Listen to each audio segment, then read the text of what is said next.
चलिए आइए चैप्टर 3 में चलते हैं, which is lean system and innovation, जिसके अंदर as you know there are 8 units to study: JIT, 5S, kaizen, kanban, TPM, cellular manufacturing, six sigma, BPR and process innovation. Okay, एक बार जो मैंने कमिटमेंट कर दी तो बस कर दी। यही बात से मैंने ये चैप्टर स्टार्ट किया था उस समय, और अभी वापस स्टार्ट करेंगे। जल्दी से जल्दी आपको रिवाइज कराना है वही चीज़ जो एग्जाम में आ सकता है और जो क्वेश्चन बन के ऑलरेडी हमारा आया हुआ है। So based on that we have lean system. सबसे पहले उसका मीनिंग आपको पता होना चाहिए। It's a system for waste minimisation without sacrificing productivity. इसमें 7 टाइप्स ऑफ वेस्ट आपको याद रखना चाहिए। निमोनिक है उसका Tim Wood, T for transportation, I for idle time, sorry I for inventory, M for movement, M for motion, movement और motion एक ही होता है। फिर W फॉर है waiting time, O for over production, O for है over processing and D for है defects. तो ये आपको 3 और 4 7 7 टाइप्स ऑफ वेस्ट आपको याद रखना है, और ये 7 टाइप्स ऑफ वेस्ट आपको हटा देना है धीरे धीरे करके लीन सिस्टम से रिड्यूस करना है। फिर से एक बार, transportation, I for inventory, M for motion, W for waiting, over production, over processing and D for defects. तो ये याद रखने से वेस्ट का डेफिनेशन आप लिख पाओगे। What are waste? Waste are the activities that consume your resources but do not add any value from the customer perspective, and hence it increases your cost and time to produce. Then there are several techniques in JIT which I am skipping. Principles are there, characteristics are there. Implementation of lean system के लिए आपको ये याद रखना चाहिए एक बार कि लीन system पढ़ रहे तो थोड़ा सा जानकारी रखें, अगर उससे कोई केस स्टडी आ जाए तो। ऑल एक्टिविटीज़ आपको लिस्ट डाउन करना है, उसमें से वैल्यू एडिंग एक्टिविटीज़ कौन कौन सा है उसको पकड़ लीजिए और नॉन वैल्यू एडिंग को धीरे धीरे हटा दीजिए। नेक्स्ट आता है just in time system. Just in time system में मीनिंग और पर्पस आपको पता होना चाहिए। मेन पर्पस इसका है वेस्ट रिडक्शन। जो लीन सिस्टम का पर्पस है वही JIT का पर्पस है, क्योंकि लीन सिस्टम में JIT आता है। Okay, so the idea is to reduce the wastage and its cost with a single piece flow. Single piece flow मतलब इस तरह से प्रोड्यूस हो कि एक बार में इनपुट से आउटपुट लिमिटेड टाइम में बन के आ जाए, जो सेलुलर मैन्युफैक्चरिंग से कनेक्टेड है। ठीक है, और JIT सिस्टम कैसा सिस्टम है? एक पुल सिस्टम ऑफ प्रोडक्शन और परचेज है, जिसमें आप उतना ही प्रोड्यूस करेंगे जितना आपको सेल करना है, या उतना ही प्रोक्योर करेंगे जितना आपको प्रोड्यूस करना है। JIT प्रोडक्शन सिस्टम क्या है? ऐसा सिस्टम है जहां पर production is equal to sales. Ideal JIT production requires an effective JIT purchase system. Ideal JIT production requires an effective JIT purchase system. Without JIT purchase system आप production system पे काम नहीं कर सकते। JIT प्रोडक्शन का cost अगर working करने बोले तो JIT प्रोडक्शन करने से क्या होता है कि कभी अगर एक्स्ट्रा डिमांड आ गया मार्केट में, एक्स्ट्रा डिमांड आ गया तो आप मीट नहीं कर पाएंगे, क्योंकि आपको ओवर टाइम करना पड़ सकता है। एक्स्ट्रा डिमांड के लिए ओवर टाइम करना पड़ सकता है क्योंकि आपके पास पहले से स्टॉक नहीं है। But at the same time इसका बेनिफिट होता है कि आपका इन्वेंट्री सिंस जीरो रहता है तो इन्वेंट्री कैरिंग कॉस्ट सेव हो जाता है। तो over time cost is the extra cost because of JIT production, and inventory carrying cost is the savings in cost. Inventory carrying cost का जो सेविंग्स है वो निकालने के लिए आप करेंट सिस्टम का इन्वेंट्री कैरिंग कॉस्ट लेते हो, विदाउट JIT सिस्टम का inventory carrying cost, without JIT का इन्वेंट्री कैरिंग कॉस्ट। ठीक है, तो विदाउट JIT का इन्वेंट्री कैरिंग कॉस्ट लेने के लिए it should B opening inventory plus closing inventory divided by 2। और विदाउट JIT सिस्टम का कैरिंग कॉस्ट लेने के लिए it should B opening inventory plus closing inventory divided by 2 करिए। एवरेज इन्वेंट्री पे आप कैरिंग कॉस्ट लेते हैं, वो कैरिंग कॉस्ट आपका सेव हो जाएगा और JIT सिस्टम आने से ओवर टाइम लग जाएगा। तो इसके ऊपर सम्स भी होता है, वो आपको मैं अभी नंबर बताऊंगा। फिर JIT परचेजिंग की बात आती है। JIT परचेजिंग इज ऐसा परचेज करो जिससे कि जितना रिक्वायरमेंट अभी प्रोडक्शन का उतना ही परचेज करेंगे। स्मॉल स्मॉल क्वांटिटीज़ में परचेज करो। स्मॉल स्मॉल क्वांटिटीज़ में परचेज करने के कारण आपका ऑर्डरिंग कॉस्ट ज़्यादा लगेगा, आपका हो सकता है परचेज प्राइस भी बढ़ जाए, बट आपका कैरिंग कॉस्ट सबसे कम लगेगा। और उसमें एक रिस्क भी है कि आपका स्टॉक आउट हो सकता है, क्योंकि आप बहुत स्मॉल स्मॉल क्वांटिटी में परचेज करते हैं और इन्वेंट्री नहीं रखते हैं। इसके लिए कंडीशन है कि आपको रिलायबल सप्लायर हमेशा मिलना चाहिए, और अगर वो रिलायबल सप्लायर ऐसा मिल जाए जो आपको टाइमली डिलीवरी कर सके, जो आपको राइट क्वांटिटी हमेशा डिलीवर कर सके और मल्टीपल टाइम्स डिलीवर कर सके, तो ही आप JIT परचेजिंग में जा सकते हो। अगर कभी आपको उसके बारे में डिस्क्रिप्शन लिखना हो तो आप इसका भी फ्लिप व्यू बोलते हैं कि अगर कभी JIT में सप्लायर हम लोग को ऐसा मिला है बट फिर भी हम लोग उसका रिस्क को हेज करना चाहते हैं, तो to hedge the loss against non time delivery हम सप्लायर के साथ पेनल्टी क्लॉज एंटर कर सकते हैं और रिवॉर्ड क्लॉज एंटर कर सकते हैं कि अगर आप टाइमली डिलीवरी करेंगे तो आपको रिवॉर्ड मिलेगा, नहीं करेंगे तो पेनल्टी लगेगा। और इसके लिए रिलायबल सप्लायर के लिए you should have strict selection process, जो आपको टाइमली डिलीवरी कर सके। उसके वहाँ जाके आप विजिट करके भी उसका प्रोसेस देख कर भी आ जाइए, जिससे कि you be rest assured about the delivery. इसका कॉस्ट बेनिफिट एनालिसिस करने का एक फंडा है जिसमें सेविंग्स होता है जेटी परचेज सिस्टम में, कि आपका कैरिंग कॉस्ट बच गया, आपका वेयर हाउस रेंट बच गया, स्टाफ कॉस्ट बच गया, थोड़ा आपका मटेरियल इंस्पेक्शन कॉस्ट बच जाएगा, क्योंकि वो बर्डन जेटी परचेज में सप्लायर पे शिफ्ट कर दिया जाता है। और कैरिंग कॉस्ट के साथ साथ आप कह सकते हैं इंटरेस्ट ऑन वर्किंग कैपिटल भी बच गया। और कॉस्ट एक्स्ट्रा क्या लगेगा, मटेरियल परचेज कॉस्ट बढ़ जाएगा, आपका ऑर्डरिंग कॉस्ट बढ़ सकता है, आपका स्टॉक आउट कॉस्ट आ सकता है। तो टोटल कॉस्ट स्टेटमेंट आप जब बनाते हो, नॉर्मली ये ईओक्यू कॉन्सेप्ट से आपको बनाना सिखाया जाता है इंटर में। ईओक्यू निकाल कर आप टोटल इन्वेंट्री मेंटेनेंस कॉस्ट निकाल देते हैं, परचेज कॉस्ट, ऑर्डरिंग कॉस्ट और कैरिंग कॉस्ट को जोड़कर उसमें स्टॉक आउट कॉस्ट भी आ सकता है। आइडियल जेटी सिस्टम ऐसा सिस्टम होता है जिसमें जीरो इन्वेंट्री और जीरो डिफेक्ट है। JT purchase and production are two different system, but they are quite dependent also, but they can be implemented independently as well. It's not necessary that JAT purchase होगा तो ही production होगा, production can be done on your sale के हिसाब से, but हो सकता है आपका सप्लायर अभी रिलायबल नहीं मिला, तो आप ऐसा नहीं सोचो कि JAT इंप्लीमेंट नहीं हो सकता, JAT still can be implemented, क्योंकि आप प्रोडक्शन पे JAT करके देखो, कुछ तो बेनिफिट्स आएगा ही ना उसका।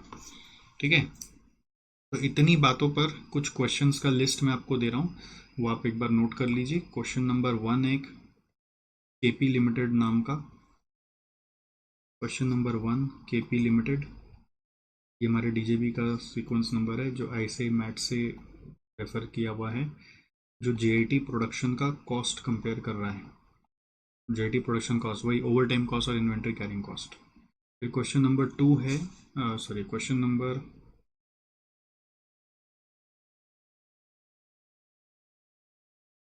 11 है, क्वेश्चन नंबर 2 नहीं, क्वेश्चन नंबर 11 है हमारे डीजेबी बुक का।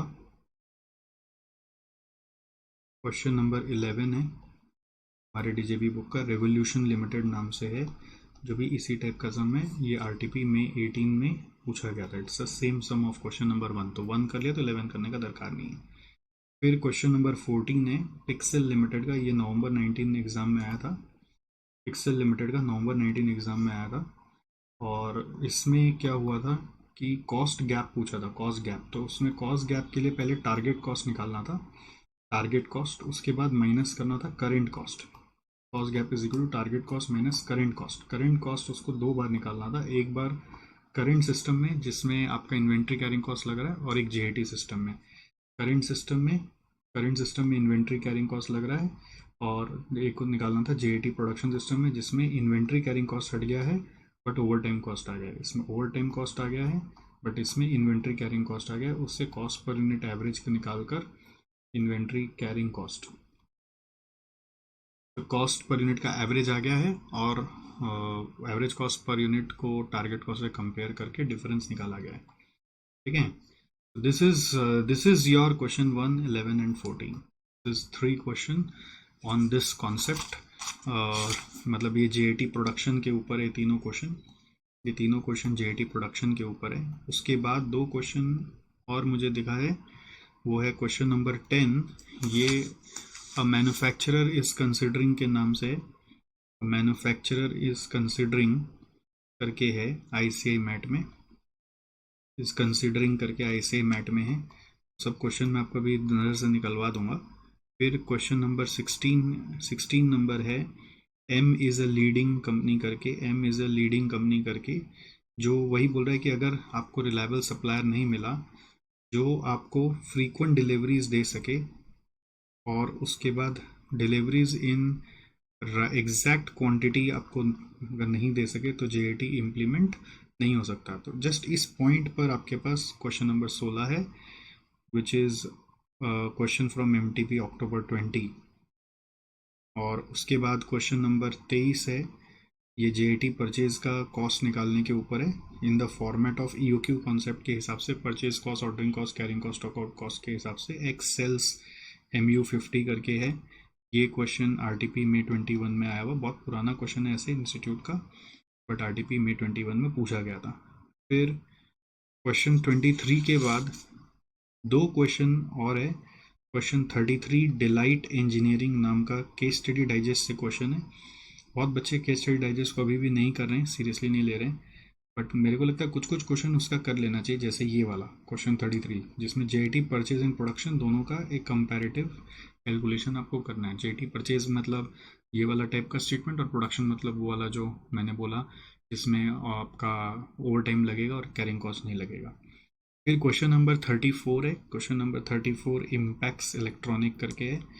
इम्पैक्ट्स इलेक्ट्रॉनिक ये केस स्टडी डाइजेस्ट का ही क्वेश्चन है और थोड़ा सा कमेंट ओरिएंटेड है। तो ये क्वेश्चन इस तरफ जो मैंने लिखा ये जेआईटी परचेज और परचेज प्लस प्रोडक्शन का है, और इस तरफ जो लिखा वो प्योर जेआईटी प्रोडक्शन का है। तो आप एक बार क्विकली नज़र से निकाल लेंगे मेरे साथ साथ। जैसे रिवीजन ऐसे ही होता है भाई साहब। क्वेश्चन नंबर 1 देखा, इस क्वेश्चन नंबर 1 में केपी लिमिटेड है। केपी लिमिटेड का क्वेश्चन में मंथ वाइज आपको डिमांड दिया हुआ था, तो इतना डिमांड का ही प्रोडक्शन जब हम करेंगे तो वो जेआईटी सिस्टम हुआ। अब प्रोडक्शन का एक लिमिट है मेरा, तो ओवर टाइम मेरे को करना पड़ेगा। और अगर नॉर्मल सिस्टम में चलेंगे तो मेरा कंस्टेंट प्रोडक्शन हर मंथ चलेगा, तो इन्वेंट्री बचेगा। ओपनिंग इन्वेंट्री क्लोजिंग इन्वेंट्री का एवरेज करेंगे तो इन्वेंट्री होल्डिंग कॉस्ट आएगा। तो इन्वेंट्री होल्डिंग कॉस्ट आपका इस तरह से आ रहा है, और फिर ओवर टाइम का कॉस्ट आ रहा है इसमें, दोनों को नेट ऑफ कर रहे हैं तो जेआईटी का नेट कॉस्ट आ जा रहा है। तो ये था क्वेश्चन नंबर 1। इसी के जैसा सिमिलर क्वेश्चन था क्वेश्चन नंबर 11, जिसमें भी मैं नहीं घुस रहा हूँ। और क्वेश्चन नंबर 14 भी इसी तरह का क्वेश्चन है, बस उसमें टारगेट कॉस्टिंग और कॉस्ट गैप को लेके किया हुआ है। फिर नेक्स्ट क्वेश्चन आप देखो, क्वेश्चन नंबर 10 मैं जो बोला अभी सीरियल वाइज अगर मैं आपको दिखाऊं, क्वेश्चन नंबर 10 अगर आप देखोगे, क्वेश्चन नंबर 10 ये रहा। तो इसमें आपको बस जेआईटी परचेज का वर्किंग करना है इन the form of total purchase cost, total ordering cost, total carrying cost and stock out cost के हिसाब से। और या फिर उसका अल्टरनेट प्रेजेंटेशन ये भी होता है कि आप इंक्रीमेंटल प्रेजेंटेशन भी कर सकते हो, विच इज़ सेविंग्स जितना हुआ माइनस कॉस्ट जितना हुआ। टोटल टोटल टोटल जब करोगे तो उसका एक तरीका होता है कि उसमें करंट और प्रपोज दोनों का वैल्यू दिया हुआ होना चाहिए अलग अलग। बट अगर ऐसे क्वेश्चन में लिखा होता है कि the cost will increase by या the cost amount will be saved by, ऐसा बोला हुआ था तो इंक्रीमेंटल, तो जैसे इस सब में इंक्रीमेंटल से ही होगा, सेविंग्स और कॉस्ट आपको एनालाइज करना है। ठीक है, तो सेविंग्स और कॉस्ट का मैंने एक आपको फॉर्मेट दिया था, उसी को बस आपको करना है। तो ये बहुत सिंपल सा क्वेश्चन है। इसमें बस देख लेना मेरा वाला जो आंसर आता है ना, वो आंसर में मैंने थोड़ा सा डिफरेंस रखा हुआ है। इंस्टीट्यूट का जो आंसर है उसमें थोड़ा सा डिफरेंस है, क्योंकि इंस्टीट्यूट ने क्या किया, जो नेट सेविंग्स आया उसके ऊपर भी इंटरेस्ट कॉस्ट को लेकर सेविंग्स बना लिया था एक और, जो मैंने कंसिडर नहीं किया था।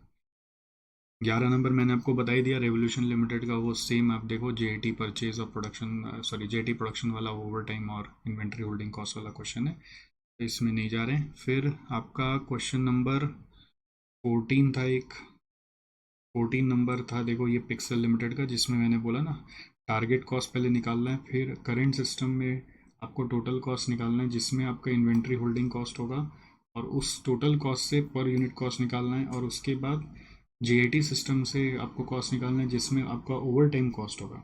जेआईटी से जब कॉस्ट निकालोगे तो ओवर टाइम कॉस्ट एक आ जाएगा पिक्चर में, और उस ओवर टाइम कॉस्ट को लेकर, अब देखिए ओवर टाइम कॉस्ट को लेकर एक टोटल कॉस्ट निकाला गया है पर यूनिट, और फिर कॉस्ट गैप बताया गया है। कॉस्ट गैप एक इसमें भी बताया गया और कॉस्ट गैप उसमें भी बताया गया। ठीक है, तो दिस इज़ व्हाट। और इसमें थोड़ा सा कमेंट्स भी लिखना था, जेआईटी सिस्टम का एम वगैरह क्या है, इसका बेनिफिट्स आपको क्या मिलेगा, main features of JIT system क्या, और उससे कॉम्पिटिटिव एडवांटेज कैसे आ रहा है। तो उसके लिए लास्ट में कमेंट लिखना है कि ये सब अगर फ़ायदा मिलेगा तो हम कॉम्पिटिटर से आगे हो जाएंगे। एक जेआईटी का फीचर्स भी इसमें इनकॉर्पोरेटेड है। ठीक है, फिर आपको मैंने बोला 14 के बाद 16 नंबर में बस यहाँ पर यही है, व्यू पॉइंट खाली लेना है कि दो पॉइंट है, फ्रीक्वेंट डिलीवरी कर सकता है कि नहीं, एग्जैक्ट क्वांटिटी में दे सकता है कि नहीं, उसके बिना जेआईटी सिस्टम इम्प्लीमेंट नहीं हो सकता। फिर 16 के बाद मैंने आपको बोला 23, 23 में आ जाइए, क्वेश्चन नंबर 23, क्वेश्चन नंबर 23 में आ जाइए। तो 23 नंबर क्वेश्चन में ये देखिए, ये वाला पूरा आपको करंट पॉलिसी और जेआईटी पॉलिसी को लेकर ना purchase cost, ordering cost, carrying cost और अदर कैरिंग कॉस्ट और स्टॉक आउट कॉस्ट को कंपेयर करके निकालना है। तो इसमें दोनों का कंपैरेटिव इसलिए होगा कि उस तरह से डिटेल दिया हुआ है। उसके पहले वाले क्वेश्चन में इंक्रीमेंटल दिया हुआ था तो सेविंग्स माइनस कॉस्ट किए थे। ठीक है, ये तो इंटर का जो अपने मटेरियल कॉस्टिंग का क्वेश्चन कर रहे तो उससे मिलता जुलता है। फिर 23 के बाद नेक्स्ट है 33। 23 के बाद नेक्स्ट क्वेश्चन है 33। 23 के बाद नेक्स्ट क्वेश्चन आता है 33 नंबर।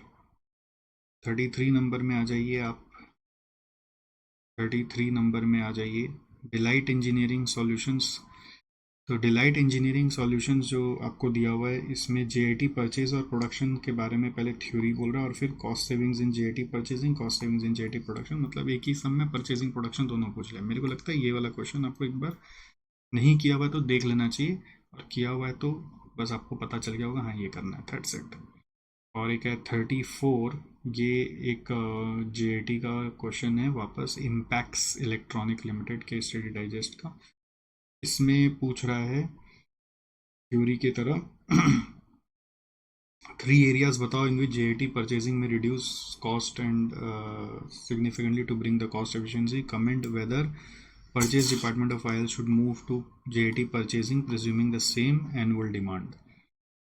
ठीक है, परचेज डिपार्टमेंट को जेआईटी परचेजिंग में जाना चाहिए कि नहीं, इसका एक कंपैरेटिव कॉस्ट एनालिसिस आपको दिखाना है। प्रेजेंट सिस्टम और जेआईटी सिस्टम वाला टाइप का क्वेश्चन है। तो ये भी अगर आपका किया हुआ तो ठीक है, अब नहीं किया हुआ तो घबराने का नहीं है कि आप नहीं कर पाओगे, आराम से कर लोगे। इसमें बस ये एरियाज ऑफ जेआईटी परचेजिंग जहाँ पे कॉस्ट रिडक्शन आ सकता है ये एक बार देख लीजिएगा। हालांकि ये भी आप मन से लिख सकते हो कि कहाँ कहाँ कॉस्ट सेविंग आता है आपका। मेनली तो कैरिंग कॉस्ट सेव होता है, फिर कैरिंग कॉस्ट में ब्रेक डाउन करें तो स्टोरेज कॉस्ट और वर्किंग कैपिटल का इंटरेस्ट कॉस्ट सेव होता है। और फिर और भी यहाँ पे 2 पॉइंट है, ये नॉर्मली लिखने को बनता नहीं है, इसको आप देख लीजिएगा। सॉर्टिंग मोशंस और वेस्टेज एंड स्क्रैप का कॉस्ट भी आपका कम हो जाता है। ठीक है, तो ये हो गया आपका JIT purchasing. Let me come back. ठीक है, तो ये जो इम्पैक्ट्स वाला क्वेश्चन था, इसमें areas of improvement areas of improvement by JIT purchasing पे थोड़ा सा ध्यान दे लेना है, ये आपका काम का चीज़ है। बाकी तो मुझे लगता है या तो ये फॉर्मेट से सम होगा, क्या तो इंक्रीमेंटल फॉर्मेट से होगा, या तो आपको इन्वेंट्री होल्डिंग कॉस्ट और ओवरटाइम कॉस्ट को कंपेयर करके सम करना है। ओके, सो इसमें क्या होता है, नेक्स्ट अब आता है अपना प्रिंसिपल्स ऑफ जेआईटी, जो आप ऐसे नॉलेज के लिए रीड कर लीजिए, क्योंकि कोई बड़ा क्वेश्चन आया तो उसमें आप इसके पॉइंट्स यूज़ कर सकते हैं। अभी तक इसका कोई डायरेक्ट क्वेश्चन नहीं है। तो प्रिंसिपल्स ऑफ जेआईटी में क्या है, लॉन्ग टर्म कॉन्ट्रैक्ट्स पर raw material related long term contract with supplier है, एग्जैक्ट डेट एग्जैक्ट टाइम पे आपको डिलीवरी मिलना चाहिए, delivery to the production floor होना चाहिए, सप्लायर के साइट पे हम लोग हमारे इंजीनियर विजिट करेंगे, हम उसके साथ एक इलेक्ट्रॉनिक डेटा इंटरचेंज सिस्टम लगाएंगे, फट से ऑर्डर उसके यहाँ प्लेस हो जाए। और उसके बाद अपना WIP रिलेटेड प्रिंसिपल्स है कि सेटअप टाइम को कम करना है, एम्प्लॉय एम्पावरमेंट करना है, क्वालिटी सर्कल्स बनाना है। फिर आपको प्रोडक्शन रन का जो टाइम है उसको शॉर्टन करना है, स्ट्रीमलाइन फ्लो रखना है, कैन बैन ऑथराइजेशन से आपको ज़्यादा बफर जमा नहीं होने देना है, ट्रेनिंग देना है कि मेंटेनेंस भी कर ले, मल्टी स्किल्ड भी हो जाए, और ज़रूरत पड़े तो मशीन को स्टॉप भी कर ले। अकाउंटिंग सिस्टम में भी थोड़ा मॉडिफिकेशन करना है कि कॉन्सोलिडेटेड मंथली पेमेंट होगा सप्लायर के साथ, no need of suppliers to send invoices, no need for variance reporting. So next आता है इसका अकाउंटिंग मेथोडोलॉजी, बैकफ्लश कॉस्टिंग। जैसे एक क्वेश्चन था अपने पिछले चैप्टर में था, बैकफ्लश अकाउंटिंग का डेफिनेशन लिखो, व्हाट इज बैकफ्लश अकाउंटिंग डेफिनेशन। तो डेफिनेशन जनरली अपने को बनाना नहीं आता, तो ये क्या है, एक बार छोटा सा आप लिख लो यहाँ पे, backflush accounting helps in implementing JIT. ठीक है, it reduces number of transactions by delaying entries until finished goods are produced or sold, hence save time and cost। ये इसका अगर कोई 1-2 मार्क का डेफिनेशन लिखने आ जाए तो ये लिख देंगे, जो शॉर्ट में ये सबको कवर कर लिया। बैकफ्लश कॉस्टिंग क्या होता है कि हम लोग नॉर्मली परचेज करते हैं और एंट्री मारते हैं, वैसा नहीं करके हम लोग क्या करेंगे, जब गुड्स सोल्ड होगा तब एंट्री मारेंगे, कितना का गुड्स सोल्ड हो गया तो उसके हिसाब से उतना गुड्स प्रोड्यूस भी होगा, और प्रोड्यूस के हिसाब से आप बोलेंगे कि हमारा उतना मटेरियल खरीदा भी गया होगा जो प्रोडक्शन के हिसाब से बैक कैलकुलेशन करके आ रहा है, और उस मटेरियल का फिर पेमेंट हुआ होगा। तो quantity consumed is equal to production से पता लगा लें कितना कंज्यूम हुआ और कंजम्पशन से पता लगा लेंगे कितना परचेज हुआ. देन वी हैव लिमिटेशंस है इसका कि यहाँ पर बैक फ्लश का कि it is dependent on production report. अगर प्रोडक्शन में गलत रिपोर्ट आ गया तो पूरा सब कुछ गड़बड़ हो जाएगा. सब कुछ प्रोडक्शन पर डिपेंडेंट है. स्क्रैप वगैरह का डिटेल्स यहाँ पे पता नहीं चलता. Lot tracing is not possible. Lot tracing क्या होता है कि बैच नंबर होता है, हर एक प्रोडक्शन का बैच नंबर. उस बैच नंबर से आप पता लगा सकते हैं कि उसमें कितना इनपुट गया, क्या आउटपुट आया, उस बैच में क्या गड़बड़ी हुआ, क्या सही हुआ, कैसे उसका सैम्पल टेस्टिंग हुआ, वो सब कुछ पता ही नहीं चलता क्योंकि आप लास्ट में एंट्री मारते हैं और सारा मतलब सब प्रोड्यूस हो गया वाला थ्योरी पे चलते हैं. इनएक्यूरेट इन्वेंट्री रिपोर्टेड, क्योंकि इन्वेंट्री यहाँ पे अजम्पशन ही रहता है कि इन्वेंट्री है ही नहीं. That is the main assumption. Inventory अगर है तो भी वो दिखता नहीं क्योंकि आप तो मान लेते हैं क्वान्टिटी जितना प्रोड्यूस हुआ उसके हिसाब से कंजम्पशन हुआ और कंजम्पशन के हिसाब से उतना ही परचेज मान के पेमेंट कर दिया जाता है. इन्वेंट्री बचा हुआ है कि नहीं वो फिजिकली जाके चेक करेंगे तो पता चलेगा, बट बुक्स में रिपोर्ट नहीं होगा. तो इस प्रॉब्लम का सोल्यूशन है कि आपका वेल ट्रेन प्रोडक्शन स्टाफ होना चाहिए जो ज़्यादा छोड़ के नहीं जाए, जिसको नॉलेज हो. बट अगेन ये भी रिस्क है कि अगर छोड़ के चला ही जाएगा तो क्या होगा, बट खैर यही लास्ट इसका ऑप्शन है. प्री रिक्विजिट्स फॉर जेआईटी, ये आपको कभी कमेंट लिखने में काम आएगा. इसमें मैंने कुछ पॉइंट्स मार्क किए हुए हैं, उसको आप ये मार्क करके रखे हुए पहले से. इसको आप याद कर लीजिए एक बार और कि इसमें आपको low variety of goods, vendor reliability चाहिए, डिमांड स्टेबिलिटी होना चाहिए. अगर डिमांड अनस्टेबल चल रहा है तो क्या होगा, बहुत ज़्यादा ओवर टाइम वगैरह करना पड़ेगा, वर्कर भाग जाएगा. तो स्टेबल डिमांड सिस्टम में ही जेआईटी सूट करता है. जहाँ पे टीक्यूएम अप्लाई हो रहा है, डिफेक्ट फ्री मटेरियल्स आ रहा है, प्रिवेंटिव मेंटेनेंस करने का स्कोप है. आपका डिटेल्स ऑफ प्रोडक्शन प्रोसेस पूरा प्रॉपरली लिखा हुआ है और सीक्वेंशियली इंटीग्रेटेड है, मतलब रैंडमाइज प्रोडक्शन नहीं होता है, एक सीक्वेंस से प्रोडक्शन होता है. एक्यूरेट सेल्स प्रेडिक्शन है. एक्यूरेट सेल्स प्रेडिक्शन आपके यहाँ पे हो रखा है. एक्यूरेट सेल्स प्रेडिक्शन का मतलब है कि वही डिमांड स्टेबिलिटी से ये जुड़ा हुआ है. अगर आप सेल्स प्रेडिक्ट नहीं कर पा रहे तो आप जेआईटी में मत जाइएगा. कंटिन्यूस मॉनिटरिंग करेंगे. आईटी सिस्टम होना चाहिए बिकॉज सप्लायर से कनेक्ट करना है, फटाफट ऑर्डर उसको प्लेस करना है. टॉप मैनेजमेंट का कमिटमेंट होना चाहिए. ठीक है. So these are prerequisites for JIT. Then we have 5 main features of JIT. 5 main features में ये benefits आपको याद रखना है. Material handling cost reduce हो जाता है, labor idle time reduce हो जाता है, urgency for eliminating defects, respond to customer demand and selected suppliers से आप काम करते हो to get the defected free materials. If the benefits of JIT can be achieved by a company, it can have competitive advantage and success. तो यहाँ पर ये जो points था ना, areas where JIT purchase expected to reduce cost significantly, ये समाउ इधर जो अपने डिस्कशन किया उससे भी जुड़ा हुआ है. और उसके अलावा यहाँ पे भी एक पॉइंट था जो पिक्सल लिमिटेड का क्वेश्चन था. एक बार और डीजेबी में देखो आप, पिक्सल लिमिटेड का क्वेश्चन नंबर था वो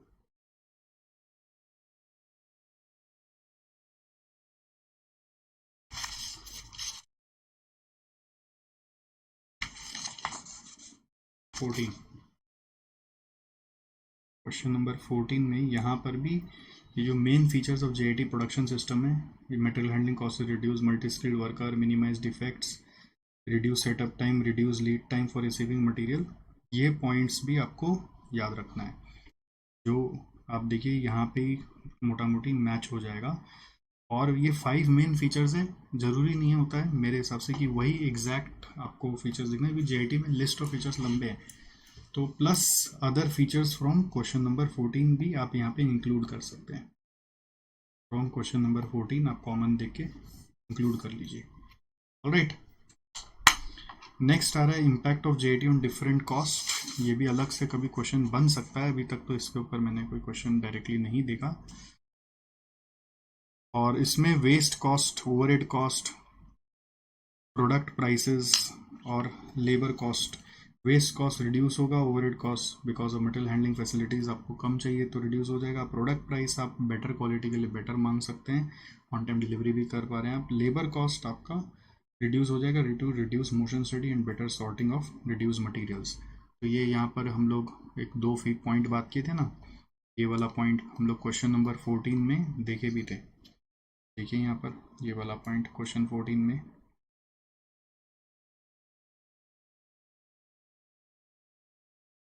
14 में नहीं था शायद, उसमें ना क्वेश्चन नंबर थोड़ी ना उतना याद रहता आदमी को।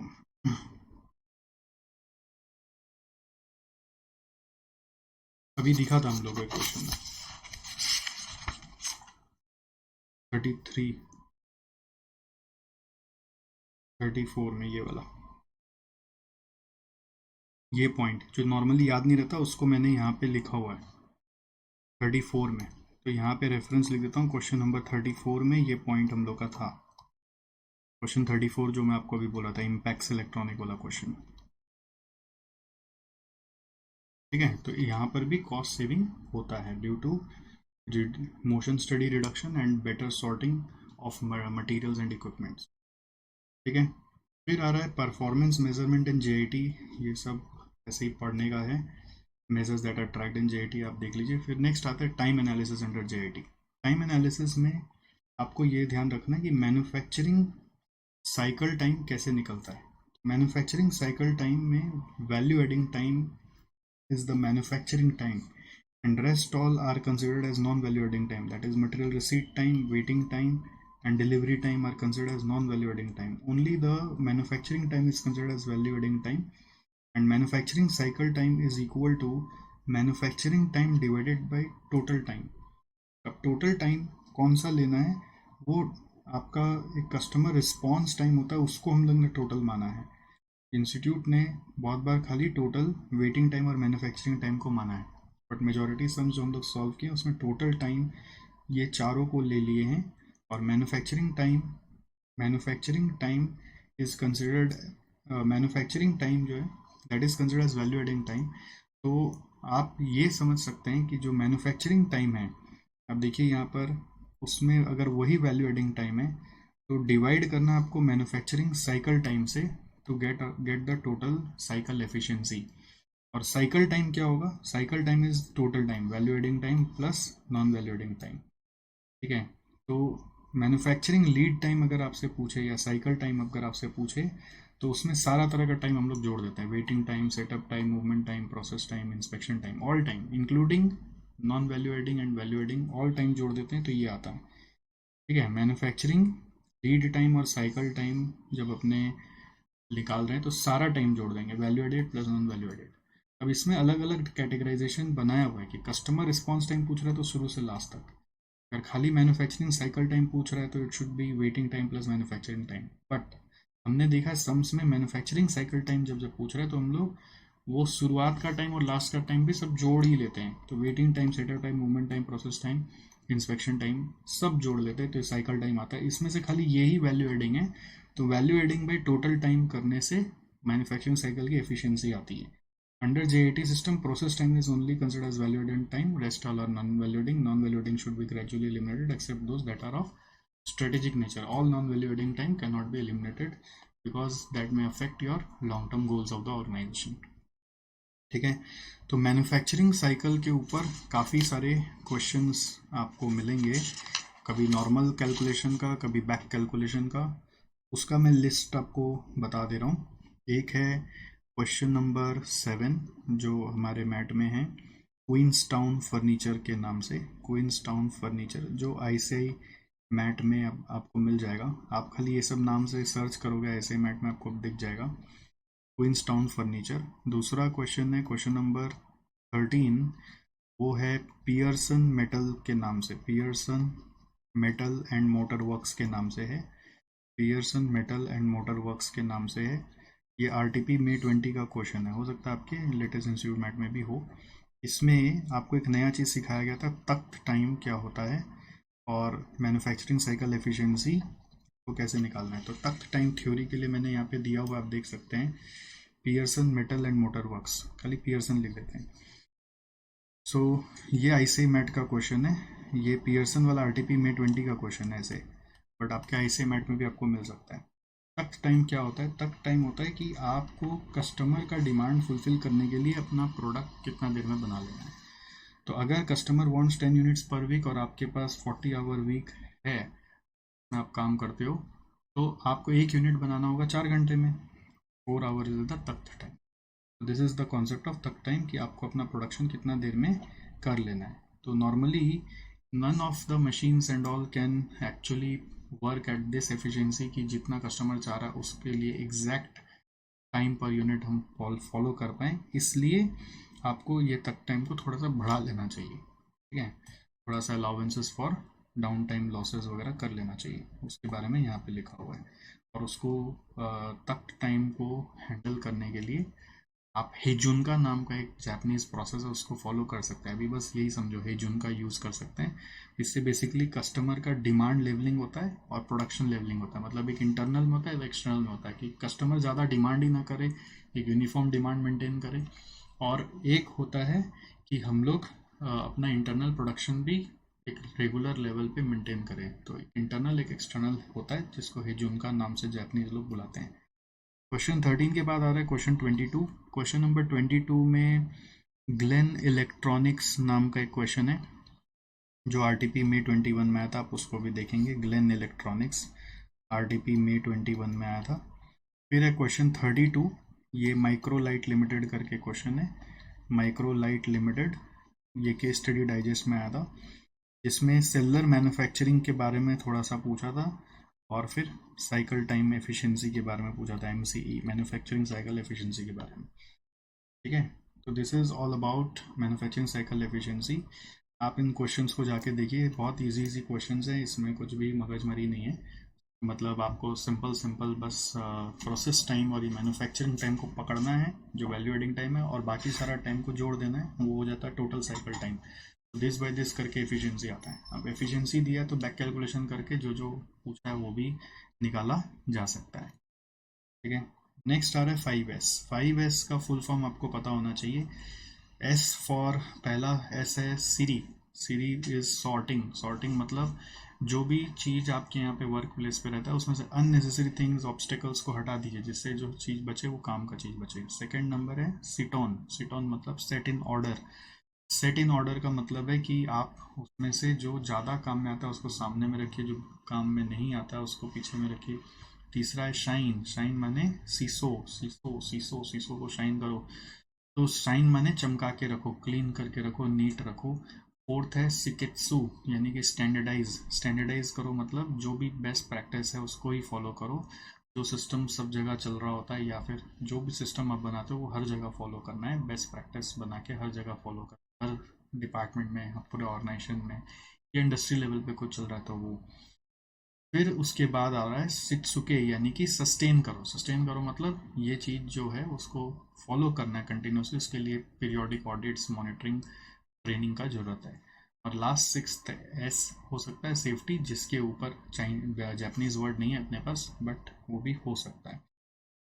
तो ये मैंने आपको बता दिया। इसका बेनिफिट्स क्या है, इससे सेटअप टाइम कम हो जाता है, साइकिल टाइम कम हो जाता है, आइडल टाइम कम हो जाता है, एक्सीडेंट्स कम हो जाता है, ठीक है। लेबर एफिशिएंसी बढ़ जाती है, फ्लोर स्पेस का ज़रूरत कम हो जाता है तो इंक्रीज फ्लोर स्पेस दिखता है। इक्विपमेंट रिलायबिलिटी हमारी कम हो जाती है, सॉरी ज़्यादा हो जाती है। इक्विपमेंट रिलायबिलिटी बेटर हो जाती है, जल्दी ज़्यादा इक्विपमेंट चल रहा होता है, और प्रॉफिटेबिलिटी भी इम्प्रूव हो जाती है। तो बेनिफिट्स आपको लर्न कर लेना चाहिए, अपने आंसर्स में लिखना चाहिए। इसके ऊपर आपके पास 3 क्वेश्चन हैं जो आप एक बार नज़र से निकाल सकते हो। एक है क्वेश्चन नंबर 3, ये Y&E चार्टर्ड अकाउंटेंट्स के ऊपर है, जो ऑफिस डॉक्यूमेंटेशन को लेके बोल रहा है। अगर क्वेश्चन को ऐसा भी आए ना तो ये 5S को थोड़ा सा बस लिख कर वो क्वेश्चन में कुछ जिस चीज़ के ऊपर लगाने बोल रहा है उसको कनेक्ट करेंगे तो आंसर लिख पाएंगे आप। ये 5S इन ऑफिस, ऑफिस से रिलेटेड है, ICAI मैट का ही क्वेश्चन है, ठीक है। ऑफिस 5S है, ICAI मैट का क्वेश्चन है। फिर क्वेश्चन नंबर 12 है, इसके ऊपर गोल्ड स्टार लिमिटेड है, वो नॉर्मल 5S को डिस्क्राइब कर रहा है विथ बेनिफिट्स, बट उसमें एक रिपोर्ट फॉर्मेट है, आप फॉर्मेट खाली देख लीजिए किस तरह से उसको स्टार्ट और एंड कर रहे हैं। उसका इंट्रो और कंक्लूजन तक जरूर देख लीजिएगा, इंट्रो पैराग्राफ और कंक्लूजन जरूर देख लीजिएगा कि उसमें रिपोर्ट बना के कैसे लिख रहे हैं। फिर एक और क्वेश्चन है इसमें, क्वेश्चन नंबर 31 टॉयज लिमिटेड को लेकर है, जो केस स्टडी डाइजेस्ट में पूछा गया था 5S को लेकर।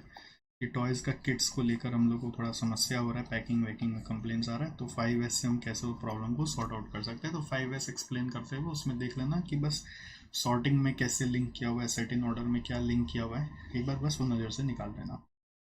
तो ये हो गया आपका 5S। मैं अभी इस सब में नहीं घुस रहा हूँ बिकॉज फिर लंबा हो जाएगा। जो एकदम प्योर थ्योरी है, आप उस पर जो की चीज़ ध्यान देने का वो मैं बोल दे रहा हूँ, अगर आप ध्यान से सुनेंगे तो बस आपका काम हो जाएगा। आप वापस ये वीडियो में सब चीज़ वापस सुन सकते हैं, कोई उसमें दिक्कत नहीं है। लेकिन आप मैं की चीज़ जो है उस क्वेश्चन में घुस के करने का, उसके बारे में आपको जिक्र कर दे रहा हूँ। और फिर उसके बाद से आपको उस क्वेश्चन का अगर किया हुआ है तो बस नज़र दौड़ा लेना है, और नहीं किया हुआ तो जय जय सिया राम। कि अभी नहीं किया हुआ तो अभी ना माथा नहीं लगाना है, अभी घुसना नहीं है बहुत ज़्यादा। अभी जो जो किया हुआ उस पर प्ले करना है पहले, फिर जो टाइम बचेगा लास्ट में अगर, तो फिर 1-2 घंटा एक्स्ट्रा बचा लो पूरा प्रिपरेशन में। तो फिर वो जो जो नहीं किया हुआ क्वेश्चन टिक मार के रखो अलग कलर से, बाद में देख लेना अगर टाइम बचे तो, नहीं तो जाने दो। नेक्स्ट है काइजन। काइजन में काई मतलब है चेंज, जेन माने हैं फॉर बेटर। तो अगर आप कोई भी परिवर्तन लाते हैं for better by way of small incremental changes which can be sustained for a longer period of time, then that change is called as kaizen. मतलब that change can be actually resulting into a significant improvement. ये सब keywords हैं in small incremental changes applied and sustained over a period of time can bring in significant improvement. It can be used in any process, कोई भी process में हो सकता है। No radical change और innovation is required। धीरे धीरे कब परिवर्तन हो जाता है, जैसे अपने बच्चे रहते हैं जब धीरे धीरे ग्रो करते हैं ना, काइजन थ्योरी से ग्रो करता है। एक पौधा जब उगता है तो काइजन से उगता है, तो बहुत दिन बाद कोई आके देखता है तो बोलता है अरे इतना बड़ा हो गया, अरे ऐसा हो गया ऐसा हो गया। तो वो क्या है, वो काइजन से एक significant improvement over the period दिखता है, बट ओवरनाइट कुछ भी नहीं दिखता। वैसे ही value chain analysis is required to identify opportunities where kaizen can be applied. तो ये भी ध्यान रखना है कि कल को पूछ ले काइजन कैसे कहाँ पे करना है, तो वैल्यू चेन एनालिसिस कंडक्ट करोगे।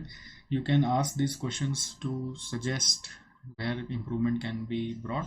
That is can be eliminate any function from the production process. ये वैल्यू इंजीनियरिंग के समय में भी हम लोग टारगेट कॉस्टिंग में पढ़ते हैं ये क्वेश्चन, तो इसको लर्न करके रखना है क्योंकि एक पंथ दो काज हो जाएगा। यहाँ पे पढ़ लोगे तो वहाँ पे भी याद हो जाएगा। So can we eliminate any functions? Can we reduce durability? Can we minimize the design? Can we substitute the parts? Can we take supplier assistance, or is there any better way? So function, durability, design, substitute the parts, or supplier assistance, or is there any better way? BW लिख देते हैं, तो FDDSSBW ऐसे आप कुछ की mnemonic बना के याद कर सकते हैं, बट याद करना जरूरी है क्योंकि एक पंथ दो काज हो जाएगा।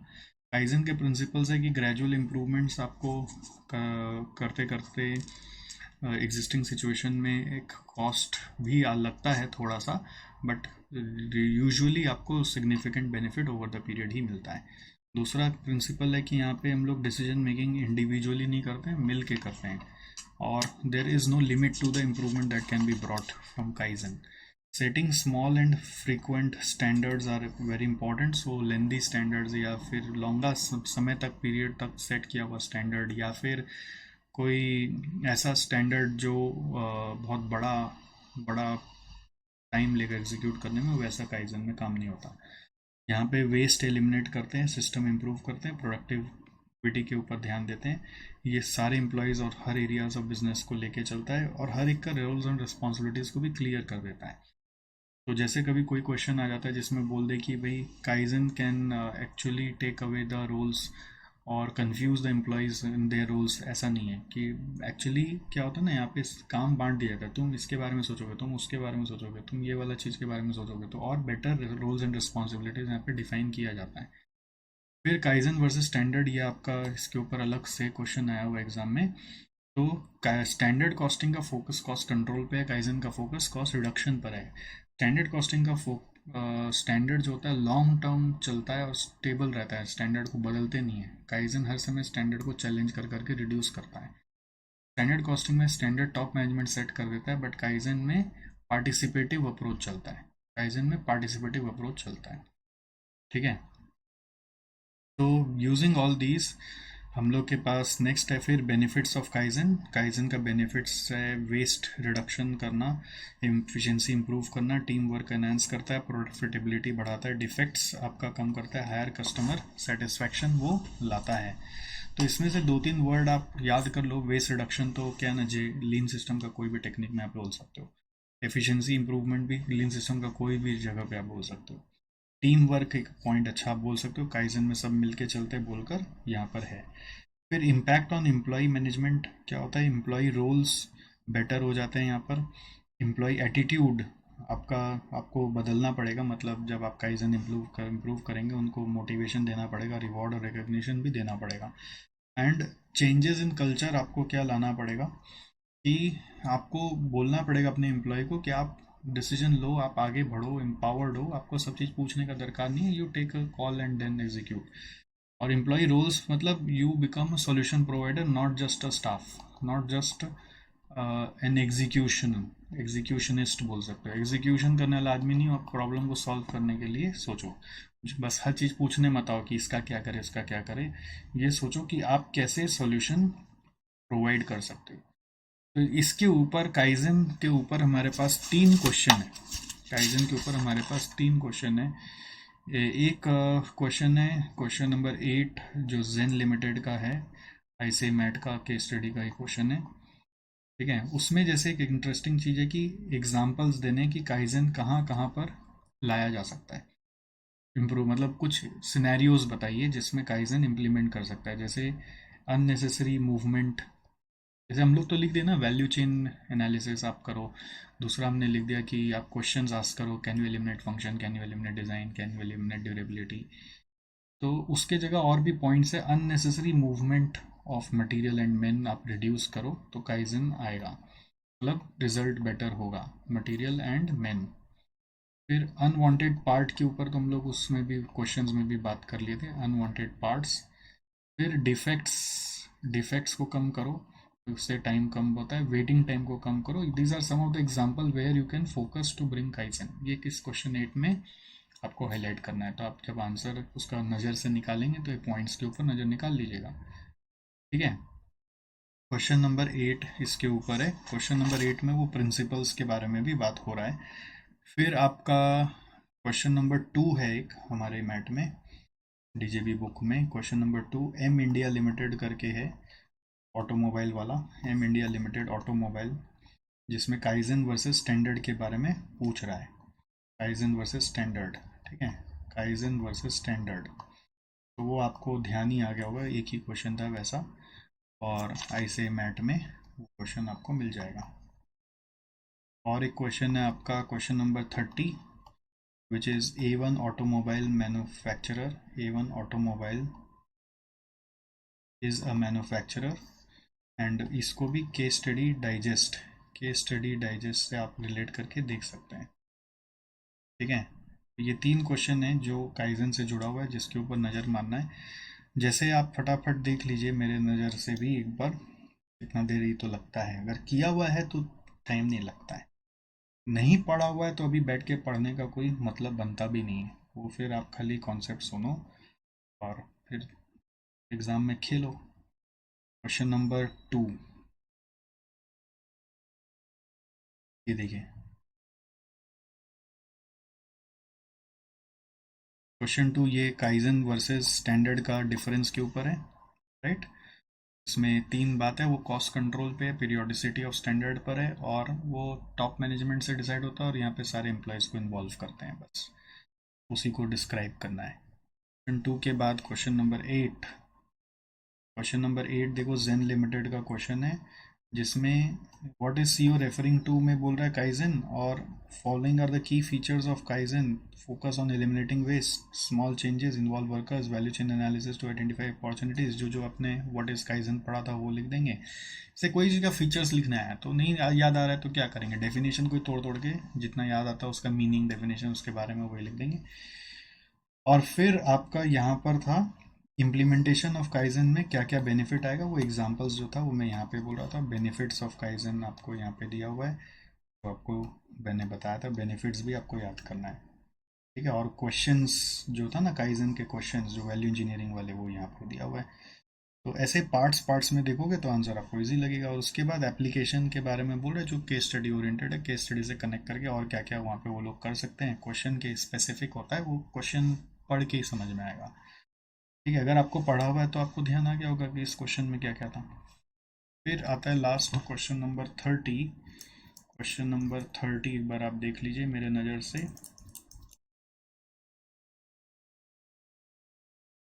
क्वेश्चन नंबर 30 ये रहा। तो यहाँ पर भी इम्प्लीमेंटेशन ऑफ काइजन का इम्पैक्ट पूछ रहा है और recommend key changes to support the adoption of kaizen costing. तो की चेंजेस मेरे को क्या करना पड़ेगा, कंट्रोल सिस्टम से रिडक्शन सिस्टम में जाना पड़ेगा, पीरियोडिसिटी ऑफ सेटिंग स्टैंडर्ड्स में जाना पड़ेगा और सबको इन्वॉल्व करना पड़ेगा। तो दिस की changes is basically kaizen versus standard का ही पॉइंट यहाँ पे लिखना है। और दूसरा यहाँ पर आपको इम्प्लीमेंटेशन का इम्पैक्ट क्या होगा, वो रोल ऑफ एम्प्लॉयज़ मैंने आपको बोला ना कि वो ड्रास्टिकली चेंज होता है, वो लोग को सॉल्यूशन प्रोवाइडर बनना पड़ेगा। फिर इम्प्लीमेंटेशन एस्पेक्ट्स आपको देखने पड़ेंगे कि there can be change in employees, अगर रोल चेंज हो रहा है तो वो सेल्फ मोटिवेटेड नहीं भी हो, इसलिए उनको मोटिवेशन देना पड़ेगा, आपको रिवॉर्ड रिकॉग्निशन देना पड़ेगा और कल्चर में चेंजेस लाने पड़ेंगे कि भाई अब आपको खाली ये नहीं कि सिर्फ और सिर्फ जो प्रॉब्लम है उसको देखना है या फिर पूछना है, आपको एम्पावरमेंट उनको दिया जाएगा कि आप अपना वो प्रॉब्लम को खुद से सॉल्व भी कर सकते हैं। तो ये सेल्फ एम्पावर्ड उनको करना पड़ेगा, ये सब चीज़ यहाँ पर बताया गया है। तो केस स्टडी डाइजेस्ट भी एक बार हो ही गया आपका इस तरह से कुछ कुछ questions, right. So this is your kaizen. Next आता है कैनबैन सिस्टम। कैनबैन सिस्टम किस बारे में, कैनबैन सिस्टम है आपका एक ऐसा विजुअल सिग्नल है, विजुअल सिग्नल सिस्टम है बेस्ड वर्कफ्लो मैनेजमेंट टेक्निक, जिसमें हम लोग अपने एम्प्लॉयज़ को ये बोलते हैं कि अगर उस डिपार्टमेंट से कोई विजुअल सिग्नल आया तब तुम प्रोड्यूस करोगे, ठीक है। तो विजुअल सिग्नल आया तब तुम प्रोड्यूस करोगे और उसके लिए गुड्स बना के दोगे। इससे क्या होता है, बफर को कंट्रोल किया जाता है। और दूसरा एक और सिग्नल दिया जाता है सप्लायर को कि जब मैं सिग्नल दूंगा तब तुम गुड्स मेरे को भेजोगे। तो Kanban in inventory management tech, Kanban can be used in pull system or inventory. It's a visual cue to the worker to understand that further material is required. ठीक है। Kanban reduce करता है cycle time, enhance करता है predictability, hold specific amount of material. Sometimes Kanban system में कुछ material हम लोग अपने buffer के तरह रख के रखते हैं, वो ख़त्म होने पे ही अपने नया ऑर्डर प्लेस करते हैं। उस बफर इन्वेंट्री का नाम है कैनबैन साइज, ठीक है। कैनबैन साइज कैसे निकालते हैं उसका एक फॉर्मूला है, ये एक केस स्टडी का क्वेश्चन में दिया हुआ था। केस स्टडी नहीं है शायद, क्वेश्चन नंबर मैं आपको बता दूंगा अभी, क्वेश्चन में दिया हुआ था। तो कैनबैन साइज निकालने का फॉर्मूला आपको याद कर लेना है अभी, consumption into lead time into L is the number of location and smoothing factor which is always equal to 1। So normally location कुछ नहीं बोलता है तो अज्यूम कर लेते हैं 2 है, और कंजम्पशन आपका कितना होने वाला है, that is the rate of consumption, consumption per day के हिसाब से, लीड टाइम कितना डेज होगा, ठीक है, और लोकेशन 2, स्मूथिंग फैक्टर 1 होगा। फिर नंबर ऑफ कैनबैन, कितना कैनबैन होगा उसका भी एक फॉर्मूला है, quantity of safety stock plus consumption during lead time divided by kanban size. वैसे तो 2 माना हुआ है बट अदरवाइज निकालने का तरीका है quantity of safety stock plus consumption during the lead time.